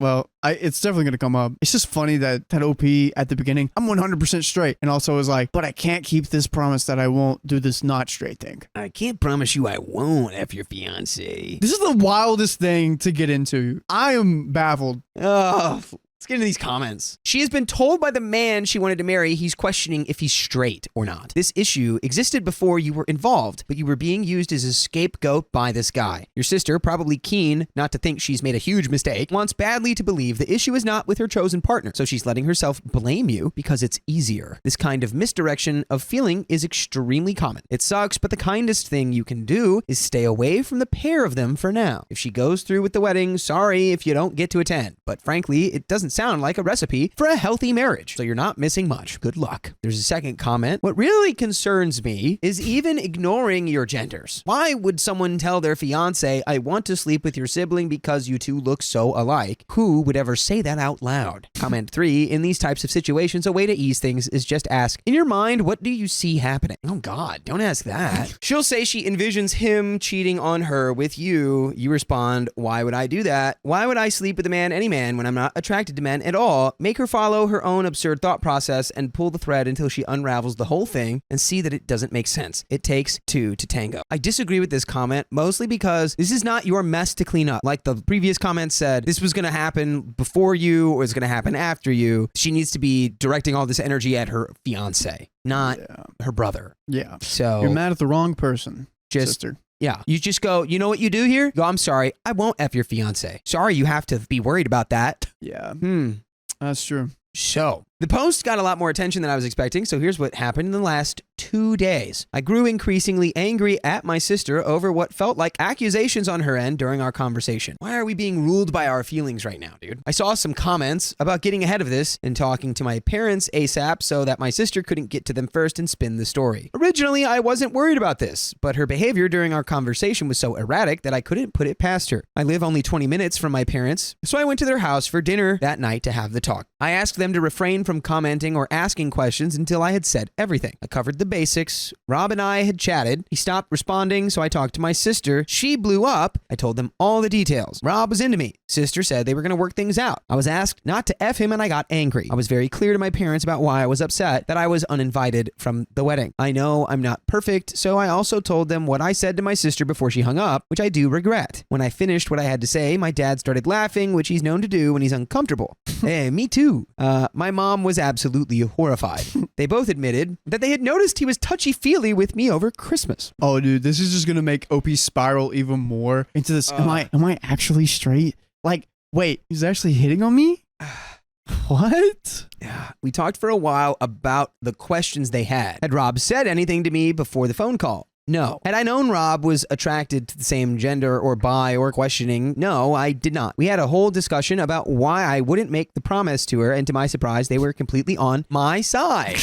What? I don't get it, dude. It's like, you're just making the promise to placate her. Just make the stupid promise. So, okay, now, here's where crap hit the fan. As I mentioned in my last post, Rob had messaged me. He said he was so sorry for causing all of this, for ruining my relationship with my sister, blah, blah, blah, blah, blah, blah, blah. He said that he was confused, but he does love my sister and wants to move past this. I responded much later that night, right before going to my parents' house, by saying that things may not recover from this, and he should have either broken up with my sister to figure himself out or kept this to himself. I don't think either of those are great. Look, OP just didn't want to have to deal with it. He's like, please, you should have just kept this to yourself or done anything. You just do not involve me, and I don't think I like you, okay? So stop. You're not attracted. On a very real level, it's like, yeah, you kind of do have to tell him that. I don't know if it's like the move is like break up with my sister so you figure yourself out, or like keep this inside forever. It's like, talk this out with my sister who's your partner, and if you realize, hey, I think I might not be ready to get married because I just figured out I'm not straight. Yeah. You take it from there. All right. Exactly. But it's not OP's problem. It's not OP's deal. OP shouldn't be the one mitigating all of this stuff. Yes. Or mediating. Sorry, not mitigating. Mediating all of this. My parents were beyond upset to hear about Rob reaching out to me and that I wouldn't be going to the wedding. Even though I asked them not to, they called my sister immediately after I left their house. They wanted to know if she was okay, why she was so accusatory with me, and what was happening in regards to the wedding. Well, folks, it was a crap show. According to my dad, she started freaking out, yelling and sobbing and accusing them of taking my side. My dad tried to explain that there aren't any sides here. They just wanted to remedy the situation. Their call lasted less than 5 minutes, with my sister going on a tirade about how this is her life and she won't let us ruin it. She claimed she saw my response to Rob and that we were all trying to break them up. She then uninvited my parents, who paid for the whole thing, from the wedding and blocked them on everything. We're all worried that she's having a legitimate mental breakdown. We have no way to contact her, and we have no family anywhere in Europe to help out. We have no idea how to help her. But by the way, I have an idea on how you can help yourself listen to full episodes with stories just like this. The way you help yourself do that, you should go to Spotify or Apple Podcasts or iHeartRadio app or wherever you listen to podcasts and just search the name of this show, OK Storytime. And there you will find 58 days worth of stories. It's almost 2 months, folks. But we do have a little bit more story left. China Riley, has so many people in it. what do you have to say about this China? story? Nothing. I want to talk about China. What would the Chinese have to say about this story? Let's not. I'm just still baffled the parents took OP's side on this matter. Why is everyone so heated about this promise? Just don't do it. And I think they shouldn't get married if that this is honestly, sister, fiance, push the wedding back, talk about it, and then come back after you go to marriage counseling, which I think every couple should do marriage counseling before getting married. I think it would be best. Before getting married, pre-marriage counseling. Mm-hmm. That's a solid idea. I think that's actually really good. Yep. At this point, we are quite sure the wedding won't happen, as my parents certainly won't pay for it after all of this. We're worried she may hurt herself, but we know Rob is a good-natured guy and will hopefully take care of her. I'm at a total loss. My sister and I were never close, but I never imagined her relationship with everyone in our family would completely implode within 72 hours. Honestly, looking for advice on where to go from here. Rob hasn't blocked me on WhatsApp, but I'm unsure if reaching out to him is a good idea. And that is the end of that story. All right. Okay, but no, it's not all right. That's not good. Do you know what country she's in? Do you know where she lives at all? Like, you need more information. And there's plenty of it out there, on socials. Your parents have to know something, right? Like, if you guys don't even know anyone in her life in Europe or anyone out there, I don't know, that makes me question how close y'all have been at all. Yeah. Like, it's kind of sad. All she has is her husband and no one else. But and barely you guys. But it sounds like it's her choice. You know what I mean? I don't think you guys weren't close because you were like you shunned her and exiled her to Europe. It's probably the opposite, But don't know what you could do short of calling like a consulate's office or something to do a wellness check. But I don't know. Yeah. I don't know what to do either. My sister's fiance dislikes me. Now she acts like I'm the enemy. Well, maybe you are. Maybe it's time to self-reflect. I don't know. My 30 female sister, 26 female, and I had a good relationship growing up and into adulthood. We talked several times a week and regularly played Steam games together. When I moved out of state for undergrad and grad school, she occasionally flew out to visit me. By the way, this comes from Please Send Advice. Thank you. And if you want to submit your own stories, go to the r/OK Storytime subreddit. So, a few years ago, she met her current fiance during a doctor's appointment. She had recently broken up with her previous boyfriend, and he asked her out. She moved in with him within a week of their meeting. What? Okay, this is a crazy story already. We're like 3 sentences in. Every sentence is more and more crazy. Yeah. I told her over the phone that I was concerned about her moving in so quickly, and that he asked her out during a professional health visit. So this implies that he was her doctor. Okay, so He was like, you were hot when I was checking your blood pressure. yeah. She said that I never approved of any of her boyfriends, which is true because they were harmful and or dealing substances, and she stopped reaching out. I thought she needed time to process, so I left it at that. A lot of people raised concerns about him being her doctor, which I agree with. Me too. She justified the relationship by saying that she was going to get a new doctor. Okay. She did. And that it didn't matter how they met, only that they had met. Okay. I mean, I guess. I did bring up my concerns with other family members, but my sister has had a string of violent boyfriends in the past, and her most recent boyfriend was dealing substances, so everyone was mostly relieved that she was dating a doctor. I disagreed with what they were saying, but I was asked by multiple people to stay out of the relationship because it didn't involve me. I met my sister's fiance during a family gathering. He asked one of our relatives who was in a middle school if he could come over to his house to play games together. I didn't hear this conversation, and my relative's parents were not there. After my sister and her fiance left, my relative asked me to tell my sister that he didn't want her fiance to come over. I texted this to my sister, and she said that she would let him know, but that her fiance was trying to be friendly. I said that he's got a habit of being very friendly. Yeah. I said that was fine, but to still tell him not to come over to our relative's house because he felt uncomfortable. She said, okay, and that was the last time I had any direct contact with my sister via phone or text. Over the next few years, I continued grad school in another state. My sister said that her phone was broken, which was why she wasn't getting my calls or texts. I kept suggesting that she get a new phone, and she said she was getting around to it. During this time, she would still ask me, through other people, for money and to pet sit for her, which I always agreed to when I could. But we didn't talk much outside of this. Last year, I visited home during a school break. I can't remember my exact phrasing, but I asked my sister what she wanted our relationship to look like. She admitted that she blocked my number years ago because she felt that I was judgmental and condescending. And that she thinks I've changed because I've went to grad school. What's the relationship again? Sisters. I was like, your family? Your sister. Your sister. She's like, yeah, I blocked you years ago. You're just like annoying. I don't know. You just don't you don't support me and my doctor boyfriend. It takes a lot for me to block people, so that's really funny to me.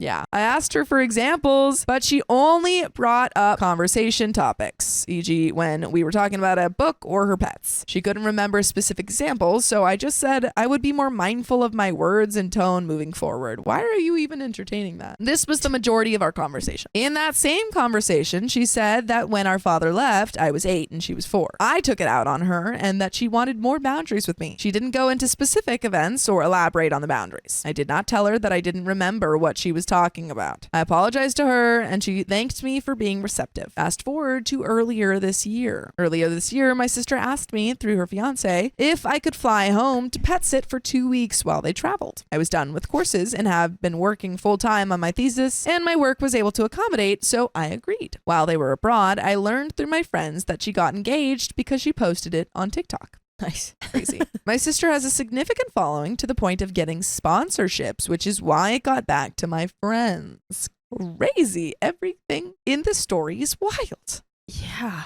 I was upset that my sister didn't tell me about the engagement. I was upset that they got engaged. It felt like my sister wanted the benefits of the relationship with me without the actual relationship. And the engagement was like a catalyst for those feelings. For the last few years, I have been paying for several of her streaming services, which I didn't use. While they were still abroad, I canceled the services and didn't tell them in advance. I know this was petty. Opie's like, I canceled my Netflix subscription and I'm just waiting for her to notice. Ooh, Any day baby. now, I'll get my revenge. Oh, she's gonna be so mad when she figures it out. A few days after they got back, they came to drop off gifts and pick up their pets. My mother asked both me and my sister in advance to not argue with each other. My mother knew I was upset that they didn't tell me about the engagement and that my sister was upset about the cancellations. When they came over, my sister said that she was surprised I got them an engagement gift because she thought I was upset about the engagement. I said I was, but that we didn't have to talk about it. Her fiance said that he felt like we had to talk about it because he was excited to bring me gifts, but I wasn't excited about their engagement. I tried to shut down this part of the conversation twice, but he insisted. Y'all have a weird relationship. It's like you don't like them or support them, and they don't really like you.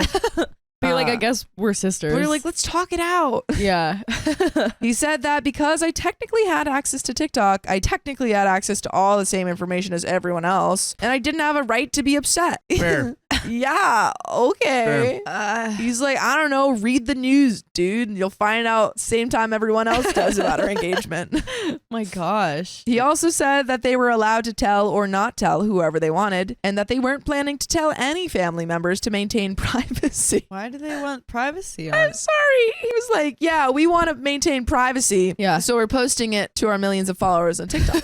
Right. Wait, yeah, what? I didn't say this because I didn't want to escalate the situation, but it didn't make any sense to me that they expected me to be excited about an engagement that they didn't tell me about and weren't planning to tell me about. It also didn't make any sense that they wanted to maintain privacy, yet posted it on TikTok to a large following. There you go. I said that if they really wanted to talk about this, then it wasn't that I was upset about the engagement as much as I was about my relationship with my sister. My sister and I used to be close, but had been distant for years, so her not telling me about the engagement felt more like a catalyst for the distance I was feeling. I brought up the conversations we had last year, and I asked her what boundaries in our relationship look like. I asked this question because she was still asking me for favors, but didn't seem like she wanted an actual relationship with me, so I wanted to clarify our expectations for each other. She said that she made her boundaries clear last year, and that by asking her about her boundaries, I was disrespecting them. Wait.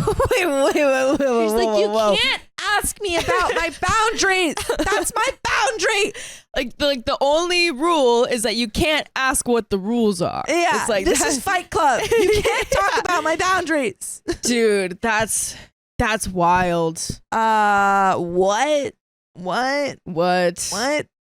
This feels all so fishy. Someone, I forget who it was earlier, Yeah. when the thing of like her being blocked came up before, said that the boyfriend or fiance or husband or whatever he is now blocked the sister, and then it wasn't like the sister blocking the sister, you know what I mean?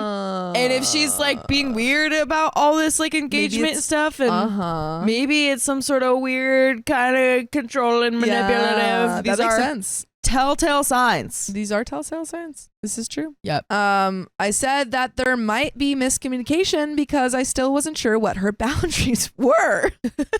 Last year, she had only said she wanted more space, but didn't elaborate. Around this time, she said that I was abusive. She reiterated that when our father left, I was 8 and she was 4, I took it out on her. This time, she gave me examples. She said that I told her he didn't love her and that I deliberately broke her toys. Oh boy. Mostly, I was confused. I said that I believed what she was saying and that I also didn't remember these events. She said that I blocked out the memories. I asked her if there were more recent examples. I didn't say this out loud, but I asked her this because I felt that it was unfair she was judging me as an adult based on my behavior in elementary school. I understand that this question might have come off as me not believing her, but I was trying to get an idea of how she viewed our present day relationship and myself. She said that when I moved back home for a year after undergrad, which was 10 years ago, I punted her out of the house and forced her to sleep on the street. What? She said that I once destroyed her bedroom and that I had once asked her to clear her desk, but she was taking too long, so I screamed at her and forced her outside in the middle of the night. What? I have never done any of these things. At the time, my sister, mother, and I were also housing another family member. I spoke with my mother after this conversation, and I recently asked the other family member, and no one remembers any of the events my sister described. At this time, her fiance said that he expected a considerate person to immediately apologize instead of asking all of these questions. I did apologize then. which I regret. I spoke to my therapist about this afterward, and she agreed that by apologizing, I implied that I did the things my sister accused me of. I asked my sister if she still viewed me as the same person she was describing. She didn't have time to answer because her fiance asked me if I felt her characterization of me was unfair. I did think it was unfair, but I thought that if I said yes, I would be accused of gaslighting, or my sister would just tell me again that I blocked out the memories. So when I said that it didn't matter if I thought their characterization of me was unfair, I was trying to validate my sister's feelings. Validate her feelings, not the events she described. And I wanted to shift the conversation back to what she wanted from our relationship. This is why I next asked her if she wanted to spend time with me anymore, or if she felt obligated to. I wanted to know if she wanted an actual relationship with me. When I came back for school break, we still had dinner together, but we rarely talked because there were other family members in between us. She said she didn't have to answer this question, and I agreed with her that she didn't need to answer. After they left, I texted her fiance to ask if I could send a letter to my sister through him. He agreed. I thanked them for coming over and having a difficult conversation. I said that whenever I tried to explain my perspective, it unintentionally came off as invalidation of hers, which isn't my intent. I said that I spoke to our mother, who also doesn't know about the events she described, but that I wanted to talk more to clarify whatever was going on. I apologized again for breaking her toys and telling her our father didn't love her. Her fiance texted back that they didn't want further contact from me and that they hoped I would get help. I have not tried to contact either of them since. Yeah. What? This is just like What? There's so much going on. That doesn't make sense. The next day, my mother said that my sister asked to move into her house. My sister said that it was her fiance's idea. For the last few years, my sister and her fiance had been living in an apartment and saving money to buy a house several states away. Oh. One of my sister's conditions was that if she moved in with her fiance, I wasn't allowed to stay at my mother's house anymore. What? What? Wait, huh? This whole family is so backwards. I don't get it. My mother said no, and my sister called back asking for $100K as an engagement gift for the down payment of a house. This is so funny because the sister is like expecting all of this to, like, her mom to just, agree to all of her demands, but the demands have no backing. Yeah. She's like, you better give me $100K or else. And the mom's like, or else what? And she's like, I bluff. You got me. Yeah. It's this boyfriend, man, or this fiance. Truly. My mother talked her down to $42.5K on the condition that she not move back in with her. I told my mother that I disagreed with her decision to give my sister so much money, but at the end of the day, it was her money, not mine. So she is doing it. Yeah. Jeez, man. After that, I flew back to my own apartment across the country and continued grad school. I thought things would cool off with my sister, but over the next 4 to 5 months, she kept reaching out to me through my mother to pet sit for her. I have said no multiple times. Recently, she quit her job at her fiance's workplace. She worked there for a few weeks, in addition to her social media sponsorships, but said that it was too stressful. My sister asked my mother if she could increase her monthly allowance from 1.3K to 1.6K because she was no longer working. Is your mom just unemployed? You're getting unemployment from your mom? Your mom? This Why has is to be your a mom rich doing family. this? If this mom could just randomly give away $42,000 and then also an allowance of several $1,000s. Gotta be rich. Got to be rich. Gotta be. She also said that because she no longer had a job, she needed to move in with my mother to save more money. The original condition for the 42.5K was for my sister not to move in. So my mother asked her if she still expected the money. My sister said that because my mother already promised 42.5K, she couldn't take it back. No take backs. You can't. She's like, I know I said that you only had to give it to me if I didn't move in, but you already said that you were going to give it to me. So trying to make loopholes. A lot of people have asked about the fiance's financial situation. Based on his job, he should be making at least $100K a year, but it's most likely more. I know he has student loans to pay off, but I don't know how much or what his payments are like. They had been saving up for the down payment for several years, so I did ask my mother how much they had saved. My mother said that my sister doesn't know. I asked how this was possible, and my mother said that it doesn't seem like they discuss finances. The only time they discuss finances is when they ask the mom for money. Yeah. This turned into a whole different conversation with my mother about the relationship, but I digress. Fast forward to yesterday. today. I already bought tickets to visit home this summer. Yesterday, my mother called to tell me that my sister wanted to move in this summer with her fiance, which was also her fiance's idea. One of my sister's condition is that I'm not allowed to stay at my mother's house while she lives there because she's worried that we'll argue. My sister suggested that I stay in an Airbnb when I visit, which I cannot afford with my grad student stipend. My mother and one of my aunts, who I also confide in, suggested that I not visit until my sister moves out. Why are your aunt, like your family members, all catering to freaking your sister? I don't know, man.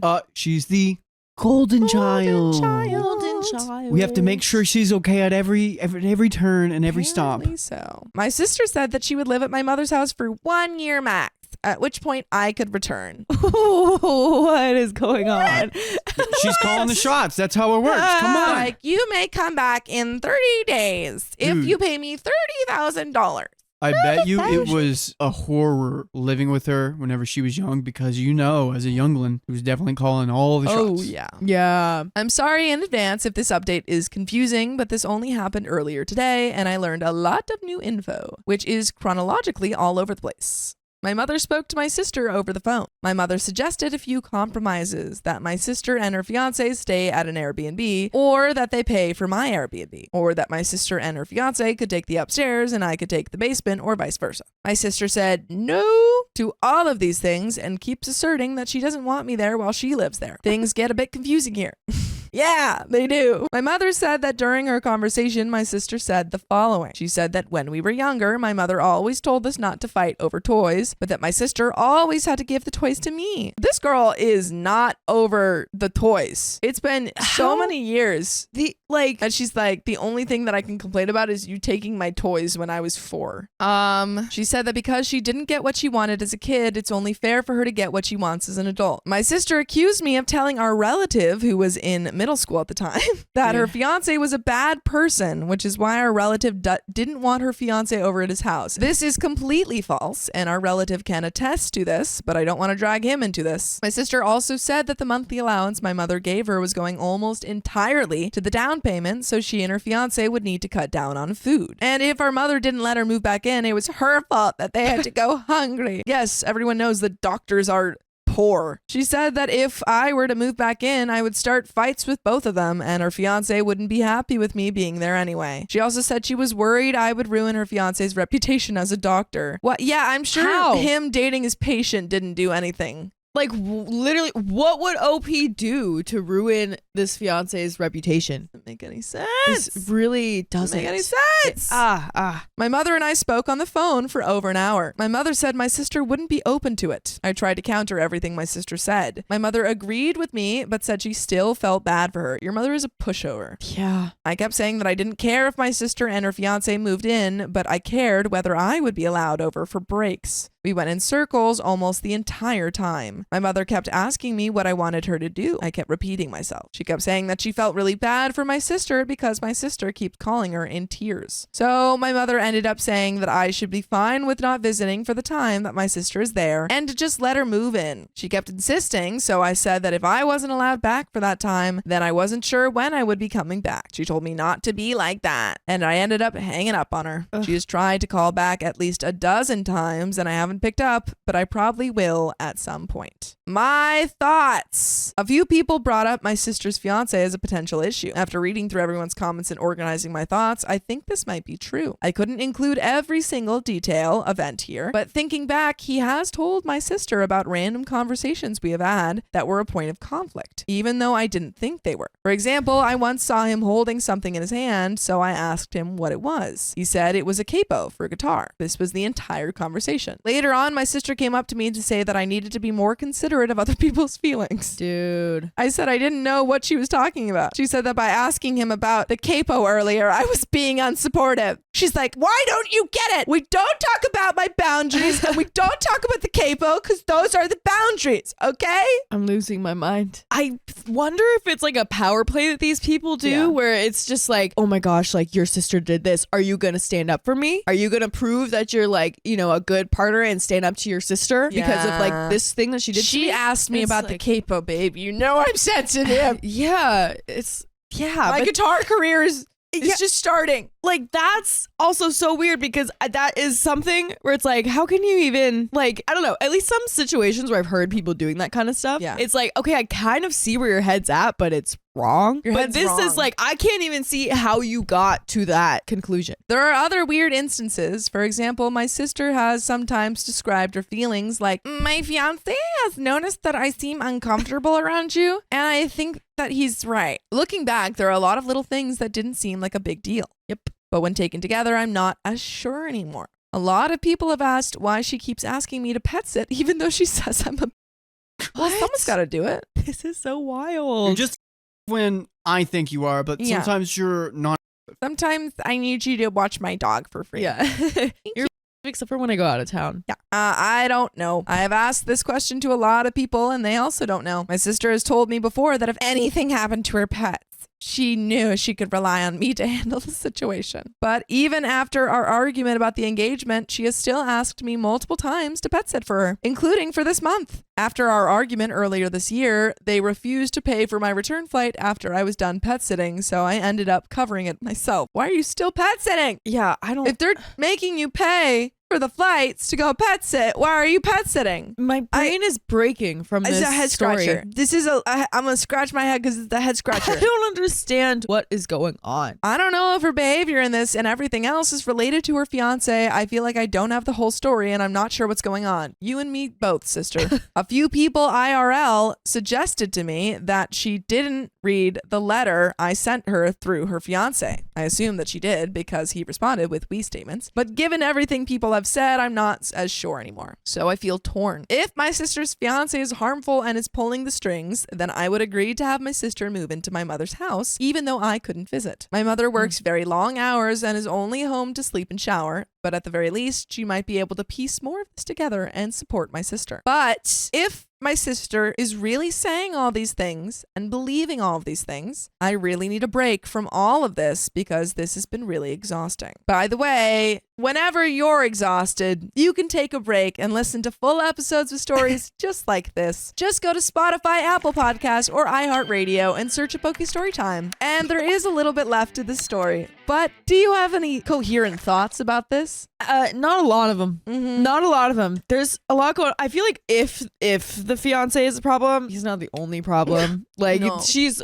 definitely got something going on up there. Yeah. But the fact that there hasn't been like a lot of direct communication with the fiance though Yeah. really bugs me. And the fact that the girlfriend's just like you shouldn't do this to him. Yeah. You know what I mean? Her fiance is a problem in the same way that like a Nigerian prince scam is a problem to someone who won't stop giving them money. Yeah, it's like you are giving them money. Yeah.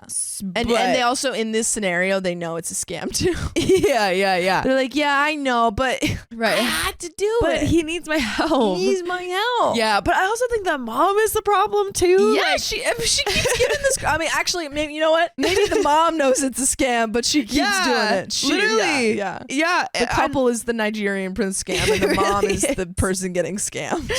It just like the mom feels like the kind of rich parent that's just like, oh, like you have to really be gentle. Like you can't use any harsh language or anything. She won't talk to me. Yeah, because like you can't treat children like that. But then it's like, okay, well you gotta be a little stern sometimes and like Sometimes we raise your gotta- kid. yeah. You know, because clearly it hasn't happened. working. Yeah, clearly I did a bad job. Yeah. Yeah. It's just like everyone is so wild. I think you have to move countries. Just get away, run away, Please. run away But there's from a all little of it. bit more to the story. Let's try to get through it. Thank you again to everyone who read my post and offered their perspective. All of this feels insane to me, and I sometimes feel like I'm going crazy, so it's been reassuring to hear people say the same. I appreciate everyone who reached out to ask if I'm okay, and I am. At the end of the day, I have my own life and job far away from my sister. Great. I've been going to therapy for almost half my life now, and I have a really good support system with my friends, so I'm very grateful. Well, good. Good to hear that. Yeah. I don't think I'll post again after this, regardless of what happens. Thank you again for taking the time to read and or respond. I really appreciate it. And that's the end of the story. Wow. Yeah. Wow. Wow. Yeah. Raise your hand in the chat if you get it. If you get it. This was a tough one to keep up with. I don't. I get it, but the thing is Like, I that get what even if you happened. have 100% comprehension of the story, Yeah. none of the people in the story Yeah. make sense, you know? Yes. It's like the story makes sense, but the people yeah. are nonsensical. It feels like a dream. It feels Yeah. like I woke up from a dream and I'm like, Yeah. Riley, you gotta hear about this crazy dream I just had. You And know then I what? get 2 5-minute voice memos Yeah. that have the transcript, so I'll just look at the transcript. Yeah, exactly. And, Yeah, but then the and- transcript's like kind of like mistranslated. right. So you're like, Just wait, it still what? doesn't make sense. Yeah. The sister's doctor was Yeah. was What's the fleeing middle the schooler country. doing in here? Yeah. Huh? Yeah. Yeah. This is just wow. Wow. I think you have to limit contact with your family, OP. That would be my advice. Yeah. But that's Yeah. the end of that story, everyone. Look It's at the that. end, okay? It's All the right. end.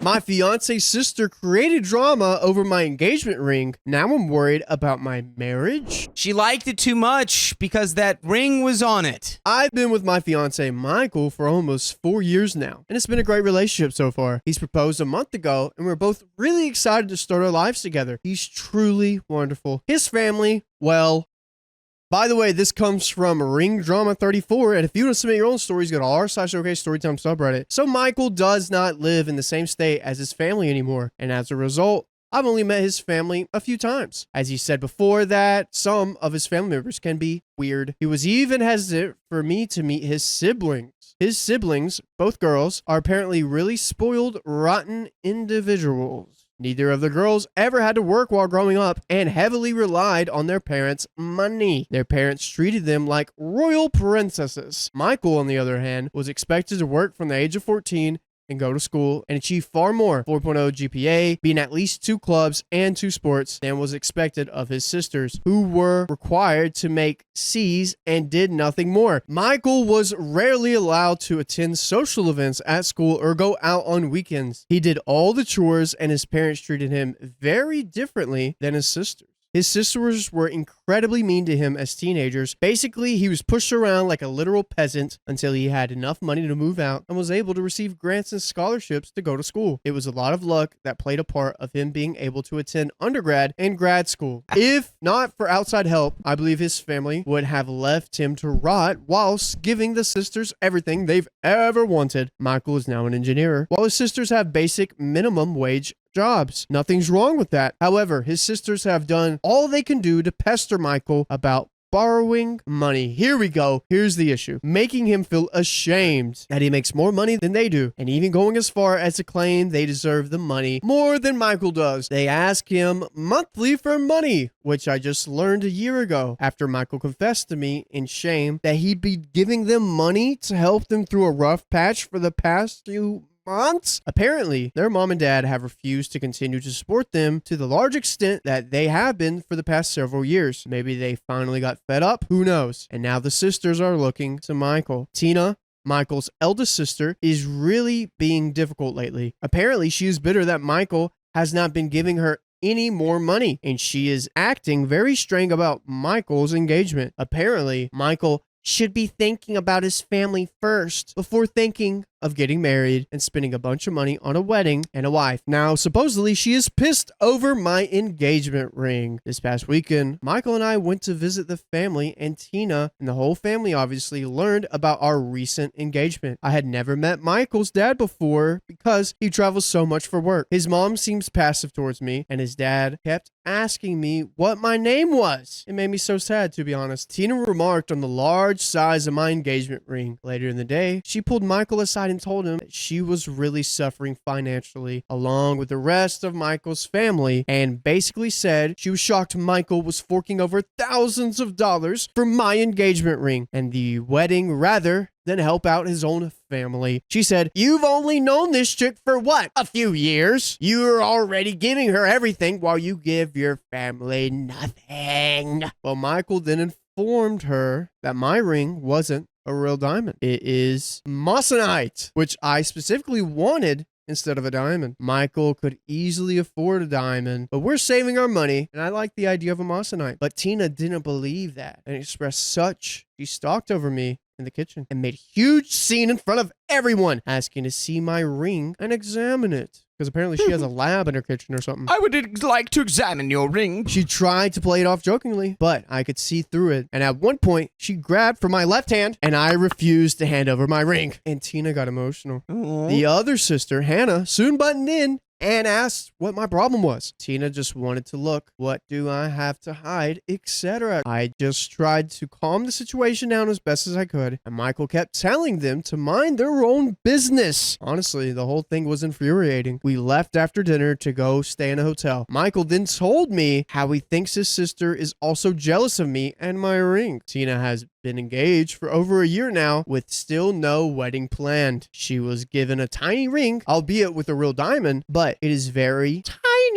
Mine, through fake, is big and sparkly, and she remarked to him once that he had better not get a prettier looking ring than she had. WTF. Michael and I will be getting married fairly soon, and she seems bitter that her own fiance has still not expressed a desire to start planning the wedding. She has also remarked in the past to Michael how I am too beautiful and that my looks are somehow suspicious and I am just out to get his money. I make my own money as a nurse, and I am definitely not using Michael for his money. Now Tina has started creating all sorts of drama over this, posting on Facebook about how real men should know where their priorities lie. Tina, How real shut men up. stick by family and don't play with little girls who are gold diggers who only care about having a huge rock. One status said, show me the paperwork and I might believe the ring isn't real, LOL. And another one was some stupid quote about being distracted by shiny things that turn out to be coal in disguise. Me, I'm guessing LOL. She commented LMAO with some emojis on my Instagram picture of my ring. I deleted the comment. I only know this about her Facebook status because Michael showed me through his account. Tina deleted me off everything and then even blocked me. She has sent out a mass email to the whole family and announced that she and Hannah will not be attending my wedding nor supporting Michael's marriage to me, and then listed all of the reasons. I really don't love him. I'm a gold digger. Michael doesn't care about his family anymore. However, at the end of the email, she said that she may consider believing Michael if she saw proof that my ring wasn't real. Reddit, I am at a complete loss as to what to do here. Michael is also shocked, but not really, because he is so used to his sister's antics. He took my side, and I appreciate that. But when I talked to him about cutting off his family for good, he seemed hesitant. I think he just doesn't want to create more drama. But I need him to draw a hard line somewhere. Guys, by the way, you can draw a hard pit stop to your favorite podcast platform, search up OK Storytime, and there will be a plethora of stories. iHeartRadio, Spotify, Apple. Go check it out. Anyways, guys, where is your hard line? Where's my hard line? All right, everyone, we're gonna close our eyes. Everyone, think of where your line was in this story. Dakota, where was your line? You didn't close your eyes. I didn't close my eyes. Where's my line in the story? Where was your line in this story? Probably like the having the nerve to be like, how dare you're spending money on a ring for your fiance when you should be like being the provider for your sisters. I'd be like, do you have no shame? The thing is, I don't want Tina and Hannah coming along every few months asking for money and judging us. I don't want my marriage to involve their pettiness and begging. I won't give any of my hard-earned money to them, that's for sure. I don't want Michael to either, but I guess I can't force him not to. I just worry because that could be money our future children need, or money we need. How can I handle the situation at this point? I never want to see his sisters again. This one comment says, hallelujah, she's done the dirty work for you. You need to have a good long talk with Michael with a counselor present if necessary. You guys need to ensure you're both on the same page in regards to what your obligations to your extended family are and how you spend your money and now in the future. I think cutting his sisters out of your life should be absolutely a no-brainer for you both, but it sounds like Michael is still struggling to let go of his internalized belief, no doubt hammered into him since childhood, that his sisters are good and must be obeyed, but both of you are a team. Work with him to extract himself from this toxic family, but be firm with your boundaries. But seriously, do not invite the sisters to the wedding, even when they benevolently change their minds and decree that they will come to the wedding, even when they suck up to you, even when they demand to know why they aren't your bridesmaids, even when they punt and scream at you for stealing their brother away. Being invited to your wedding is a privilege, not a right, and their behavior has put them in a very firmly negative way. And that is the end of that story. Yeah, definitely a toxic environment that has been learned over time. Yeah. Just Get out of like, there. I don't know. What do you call that? Like therapy you need? I just don't get how the sisters like. What is that one thing? You know, what is that one thing What is people that need? thing you need? Therapy? I don't understand why the sisters are like, you have to provide for us, but also we see no value in you providing for your wife. You shouldn't do that. I thought you were a real man who only provides for his sisters. What is that? Yeah, that's a wild. I don't know. Just I know it's hard to cut family out. I think taking the sisters out of the equation's easy. The parents, I'd probably still have them around. I know that's a hard one, but I still would have a low contact maybe. But the parents, I mean, it's hard to cut out family. What's harder, dealing with cutting off family or dealing with toxic family? I think cutting off family's harder. I don't know. Once you realize, hey, because when I witnessed a good family dynamic, I was like, I kind of broke down and cried. I was like, whoa, that's crazy. Yeah. Y'all have fun? We just yell.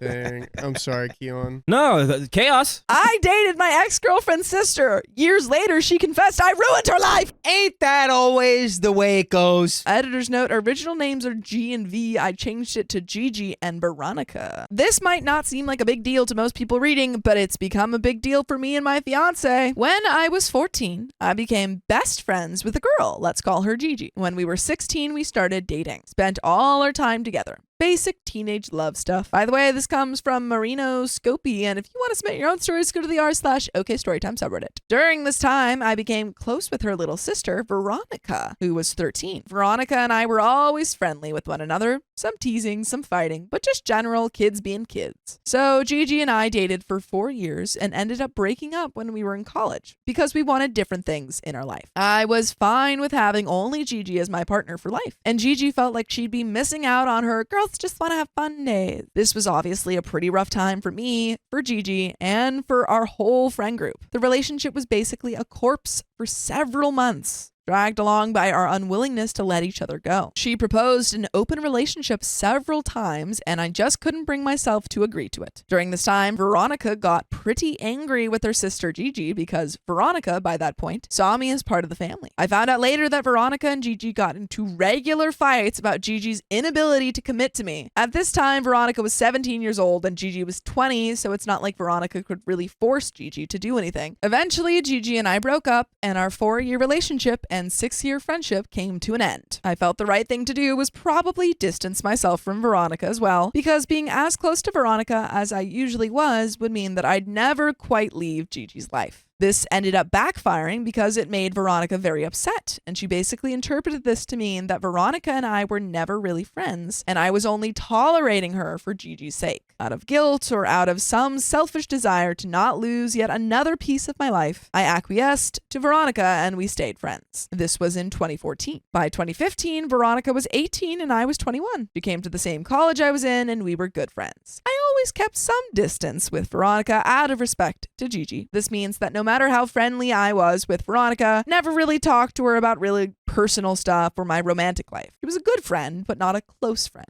Then, in late 2015, there was an incident where Veronica behaved extremely jealous towards a girl I was casually seeing. There was another incident in early 2016 where Veronica was found to be crap talking a different girl I was seeing. And when I confronted Veronica about it, Veronica basically confessed that she had developed feelings for me. I shut that down immediately because every part of it felt totally and viscerally wrong. But at the time, Veronica assured me that Gigi was okay with it, and her mom was okay with it too. She put all her cards on the table and says that while she understands I view her as a kid, she'd like the chance to at least date me and change my mind. Obviously, she succeeded because as of February this year, she and I are engaged. Whoa, oh, okay. We've been together for 5 years now, and it's by far the best relationship I've ever been in. The only problem is that it turns out Veronica lied about one thing at the start of the relationship. While it's true that her mother loves me and was totally fine with Veronica dating me, Gigi was never okay with it. In fact, Gigi was very much not okay with it and has been vocal about this to Veronica. Gigi never said any of this to me because she and I were no contact. All of this is coming up now in 2020 because Gigi is over our apartment for the week, and on day 2 yesterday, she gets wasted and blurts out how I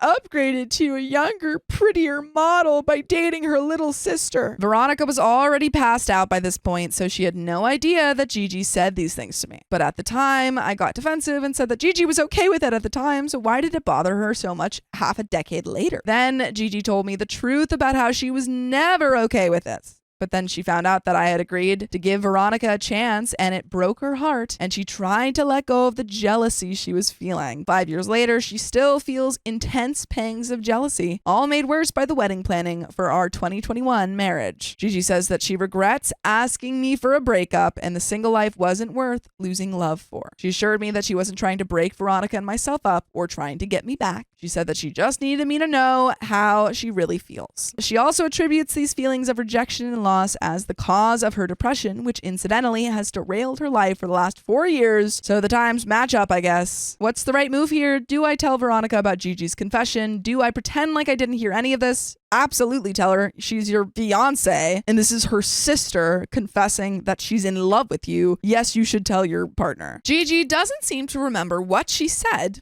or is playing it off like she didn't confess anything. I'm gonna talk to my fiance and let her know what happened. I'm not going to turn this into any more drama or big fight. Before I posted the last thread, I was going to just let this whole thing pass away and never speak to Veronica about it. But the majority of you felt it was best to at least be honest to Veronica, and at some point you all convinced me. So yesterday morning, I sat Veronica down and told her what had happened. Gigi was away at this point, so I had the privacy for a real conversation. A lot of people in the last post really mistook what kind of person Veronica is, in my opinion. Veronica isn't some kind of evil mastermind that was playing me, her mother, her sister, and everyone else like puppets dancing on her strings. When I met her, she was an earnest kid, and she grew to be an honest but determined teenager at the time that we started dating. I mentioned this so the people understand that this conversation wasn't an interrogation. I just wanted to know what she thought about what Gigi said. As it turns out, the truth is always somewhere in between, and I've learned a lot of new information. I just let her speak and get everything off her chest.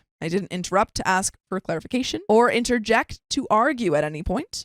The way I'm going to write this down is probably annoying to read, but it's the way I process them. New equals totally new information. Confirmed equals info Gigi told me that Veronica confirmed. Messy equals info Gigi told me that wasn't fully honest. New information! Veronica's been in love with me for longer than I thought. Gigi and I were planning on taking her to the carnival in town on her 14th birthday along with her group of friends. But Gigi got sick, and Veronica was starting to get sick, so they figured the whole plan was canceled. I don't remember much of this event, but she remembers that I cheered her up and convinced her to go to the carnival. So it was me plus Veronica plus Veronica's friends. And when Veronica would get tired or need to sit down and rehydrate, I'd sit with her. She remembers that one of her friends was flirting with me and at one point gave me a compliment. And I redirected the compliment to Veronica, and it made Veronica feel like $1,000,000. Says this was the night she fell in love. Confirmed! Gigi suspected Veronica. Number 1, I used to shower at Gigi's house once in a while, especially during summer vacation. This only used to happen after pickup games if Gigi wanted to hang out afterwards. I'd leave dirty laundry here for Gigi to throw into the wash. Turns out, Veronica started helping her later on, and Gigi noticed that Veronica only helped her when my dirty clothes were in the hamper, never on a normal day. Confirmed. Gigi suspected Veronica.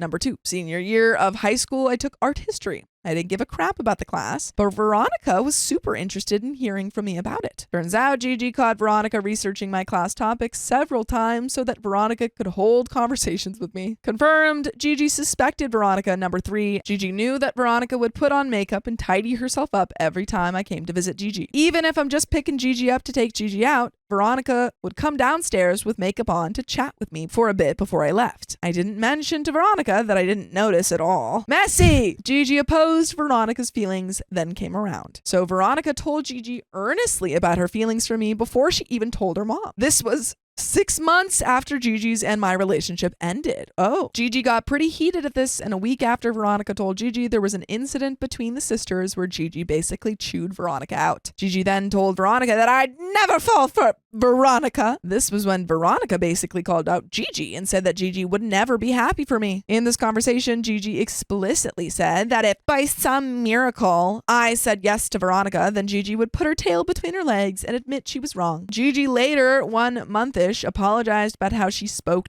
to Veronica and said that if Veronica truly loved me, she was happy for Veronica. Messy. Gigi encouraged Veronica to confess to me. The next big episode regarding me came the month that Veronica confessed to me. Veronica and I were in a bit of a fight because I didn't like how she had behaved to a girl I was friends with benefits with. Veronica was crying at home, and Gigi basically encouraged Veronica to rip the band-aid off and tell me how she feels. This way, if I rejected Veronica, Veronica can at least move on, which I think is what Gigi was betting was gonna happen. Correct. Veronica asked Gigi if that was really okay, and Gigi said yes. Messy. Gigi was happy and scared when Veronica was about to confess. In a conversation the evening that Veronica was going to tell me her feelings, Veronica and Gigi spoke again over the phone. Veronica remembers that Gigi made a very iffy joke that suggested that Gigi was hurting. Veronica paused the convo and asked Gigi if she was really okay with this. Gigi backpedaled and insisted it was just a joke and said she was excited for her little sis. Veronica remembers the joke comment being something like, "Good luck getting the love of my life." The truth is more complicated, I guess. Turns out that Veronica had feelings for me a long time ago. Things like falling in love with me for taking her to a carnival on her birthday seem dramatic and immature in retrospect, but it's important bits that make up a bigger truth. Also turns out that Gigi had small nagging suspicions over the years. But most important is that it turns out when I was single and Veronica was working up courage to make a move, Gigi wasn't actually in opposition. Gigi ended up being a good sister and encouraging Veronica to chase what she wanted. What further complicates things is that Gigi used to express some insecurity about her body and how much more beautiful, read right,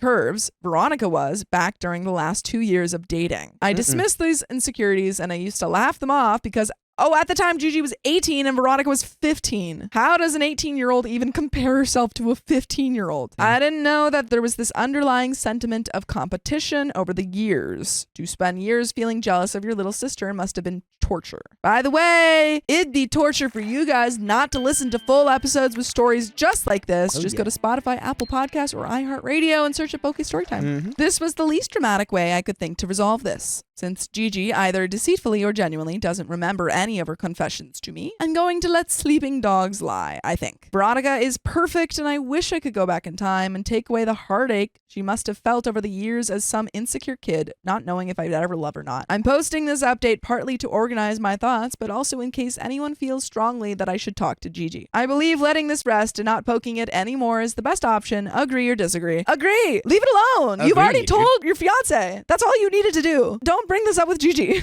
My fiance claimed I treated her badly. Now my life is in shambles. Trigger warning, there could be physical abuse in the story. If you want to skip and go to the next one, I suggest you do that. I honestly don't know what happened. Well, let's find out. A couple of days ago, my girlfriend who I lived with left our apartment while I was at work, claimed to her family and mutual friends that I had been physically abusing her and blocked me on everything. I have no idea what's going on. By the way, this comes from a random abuse throw, and if you want to submit your own story, go to the r/OK Storytime subreddit. There weren't any major problems in our relationship that I could see. We had just had consensual spicy sleep last night. The very last time I spoke to her before all of this happened, she was perfectly fine, kissed me goodbye before work, and everything was normal. Then I got a call from my dad toward the end of the day asking me calmly if I had been attacking my girlfriend. I didn't know what he was talking about, and then she told me. I rushed home, and she had gotten all of her stuff and is staying either with her family or a friend of hers. My Facebook account is blowing up, and I have no idea what to do. None of what is being said is true, and I don't know if someone is just playing a cruel joke on me. A few people even mentioned that the police were called, but I haven't heard anything as of yet. The last major argument we had was probably in February around Valentine's Day. We were going through some financial trouble, the stress got to us, and we were both getting upset with each other over petty household things. She was my best friend, the person I could rely on to be there for me, and the person I would be there for always, no matter what. We were definitely planning on getting married. It wasn't a matter of if, it was a matter of when. Her family had basically accepted me into their family. I was close with both her mom and her dad. I only called them both once each. Neither of them answered my calls. I called my, I don't know, ex just twice. No answer. She's blocked me on every social media platform of hers that I know of. I asked a couple of friends, but they are being distant with me. Just one-word answers or ghosting me. What the F is happening here? We'd been upfront and honest with each other, and our communication was stellar, and we have an update coming up. Okay, this is going to be a weird, freaky update. I'm sorry if you guys thought this was going to be anything interesting. A friend came forward and told me that apparently my dumb butt fiance decided to play a prank on me. She had the bright idea of leaving the house for a couple of days to set up a surprise birthday party for me, set for this weekend. I don't know what the F she was thinking, nor do I even really know the full story yet. She is not really the prank playing type, and I guess thought this would be hilarious or something. It looks like the majority of those friends who were acting distant were in on it. After I started being upfront and honest with showing people my text with her, as this sub suggested, one of them told her that this wasn't cool, and if she didn't come clean, then he would. Well, she didn't come clean, and he came forward. I guess that's why nobody was answering their texts. Anyways, I texted her and I told her that I knew, and I asked her what the F was she thinking? She started blowing my phone up, apologizing. She said her prank just went too far and spiraled out of control when it got on social media, and that she didn't know how to come clean when she realized that it crossed the line. So she's like, yeah, I realized that was super messed up of me, and instead of clearing your name, I just did nothing? Or like clearing the name, the parents. Like if I'm like, my daughter has, I am lighting on fire.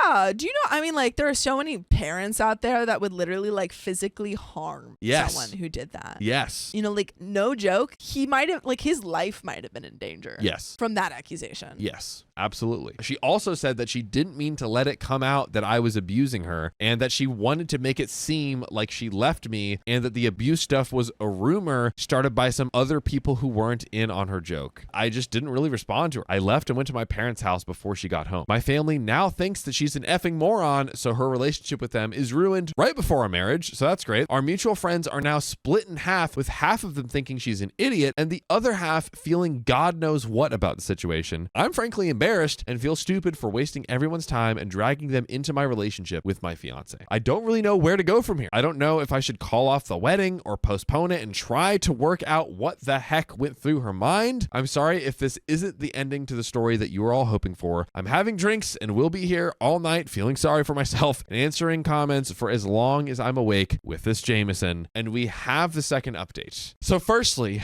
thank all of you for your input. I read and considered every single reply. First, I'll update you, then I'll tie up some loose ends from the comments in the previous post. I want to apologize for the bluntness of this post ahead of time, because despite your comments about me being calm and level-headed, I'm actually quite upset about the entire situation, and I feel like me sitting and thinking about it is only marinating this anger and making it more juicy and flavorful. So update. I spoke to her in person after I posted my update. From her perspective, her original idea was to make it look like she got mad or something, grabbed a few things, and left to her friend's house where she was going to have the party thrown. Her friend has a really nice house that's perfect for a 20 to 30 person get together.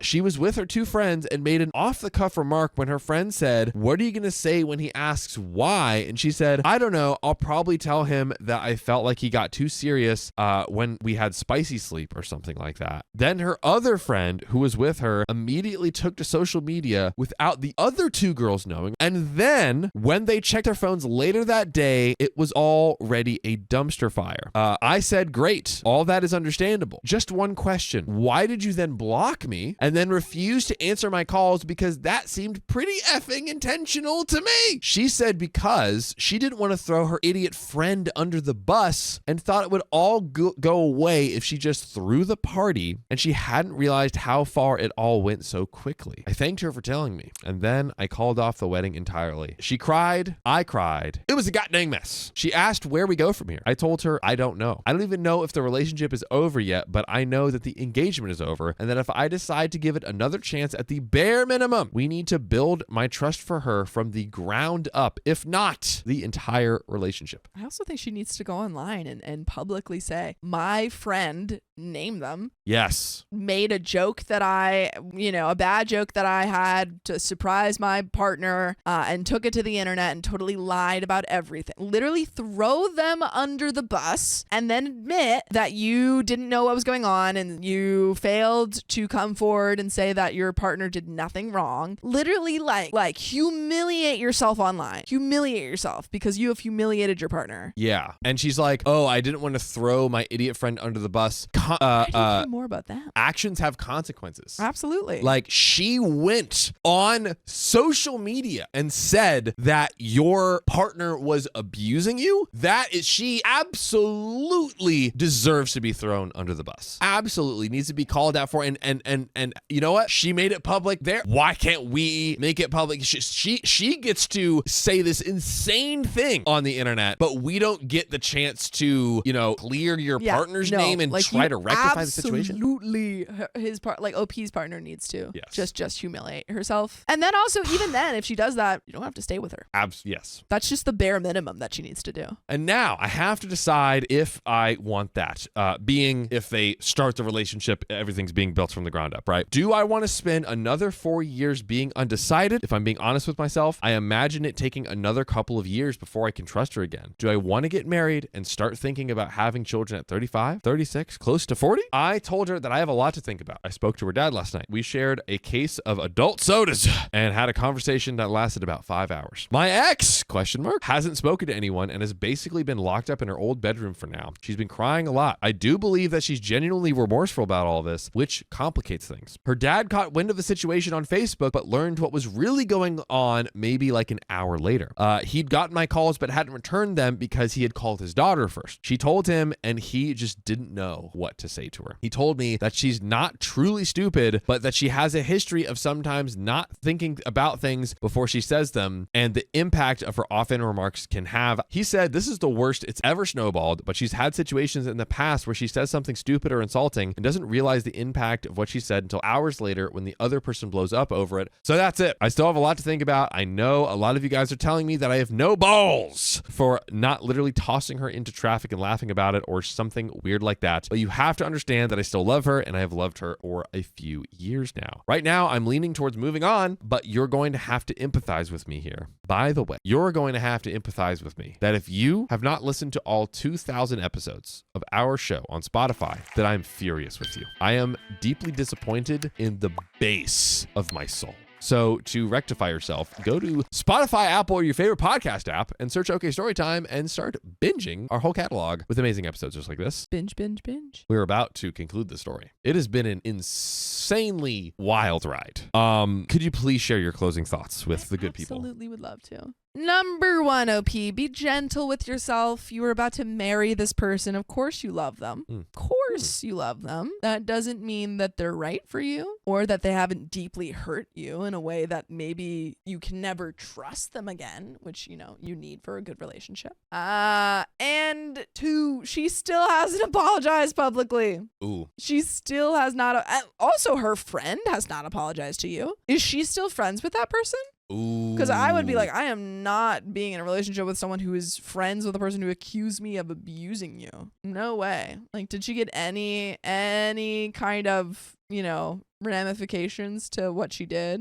Yeah, 100%. I also really love the point that your first point too, and I don't think it's said often. Like, people are when you're thrust into a scenario like this, you 1 hour we're in love with this person, about to marry them, and then the next hour everything changes, and that's such a emotional whiplash to have to try to understand and sort everything in your head. So it's totally fair to be I've loved this person for years, and we've had all these great times in this relationship, yet she's done this unthinkable thing to me, and it's just hard to process all that, and still appreciating the times, and there's probably OP's a few years, there's probably a lot of memories and ways that OP's grown. It's that's still true and good, but also this person is freaking crazy. So there you go. Wise thoughts from Sophia Donner, ladies and gentlemen, And from John Fry.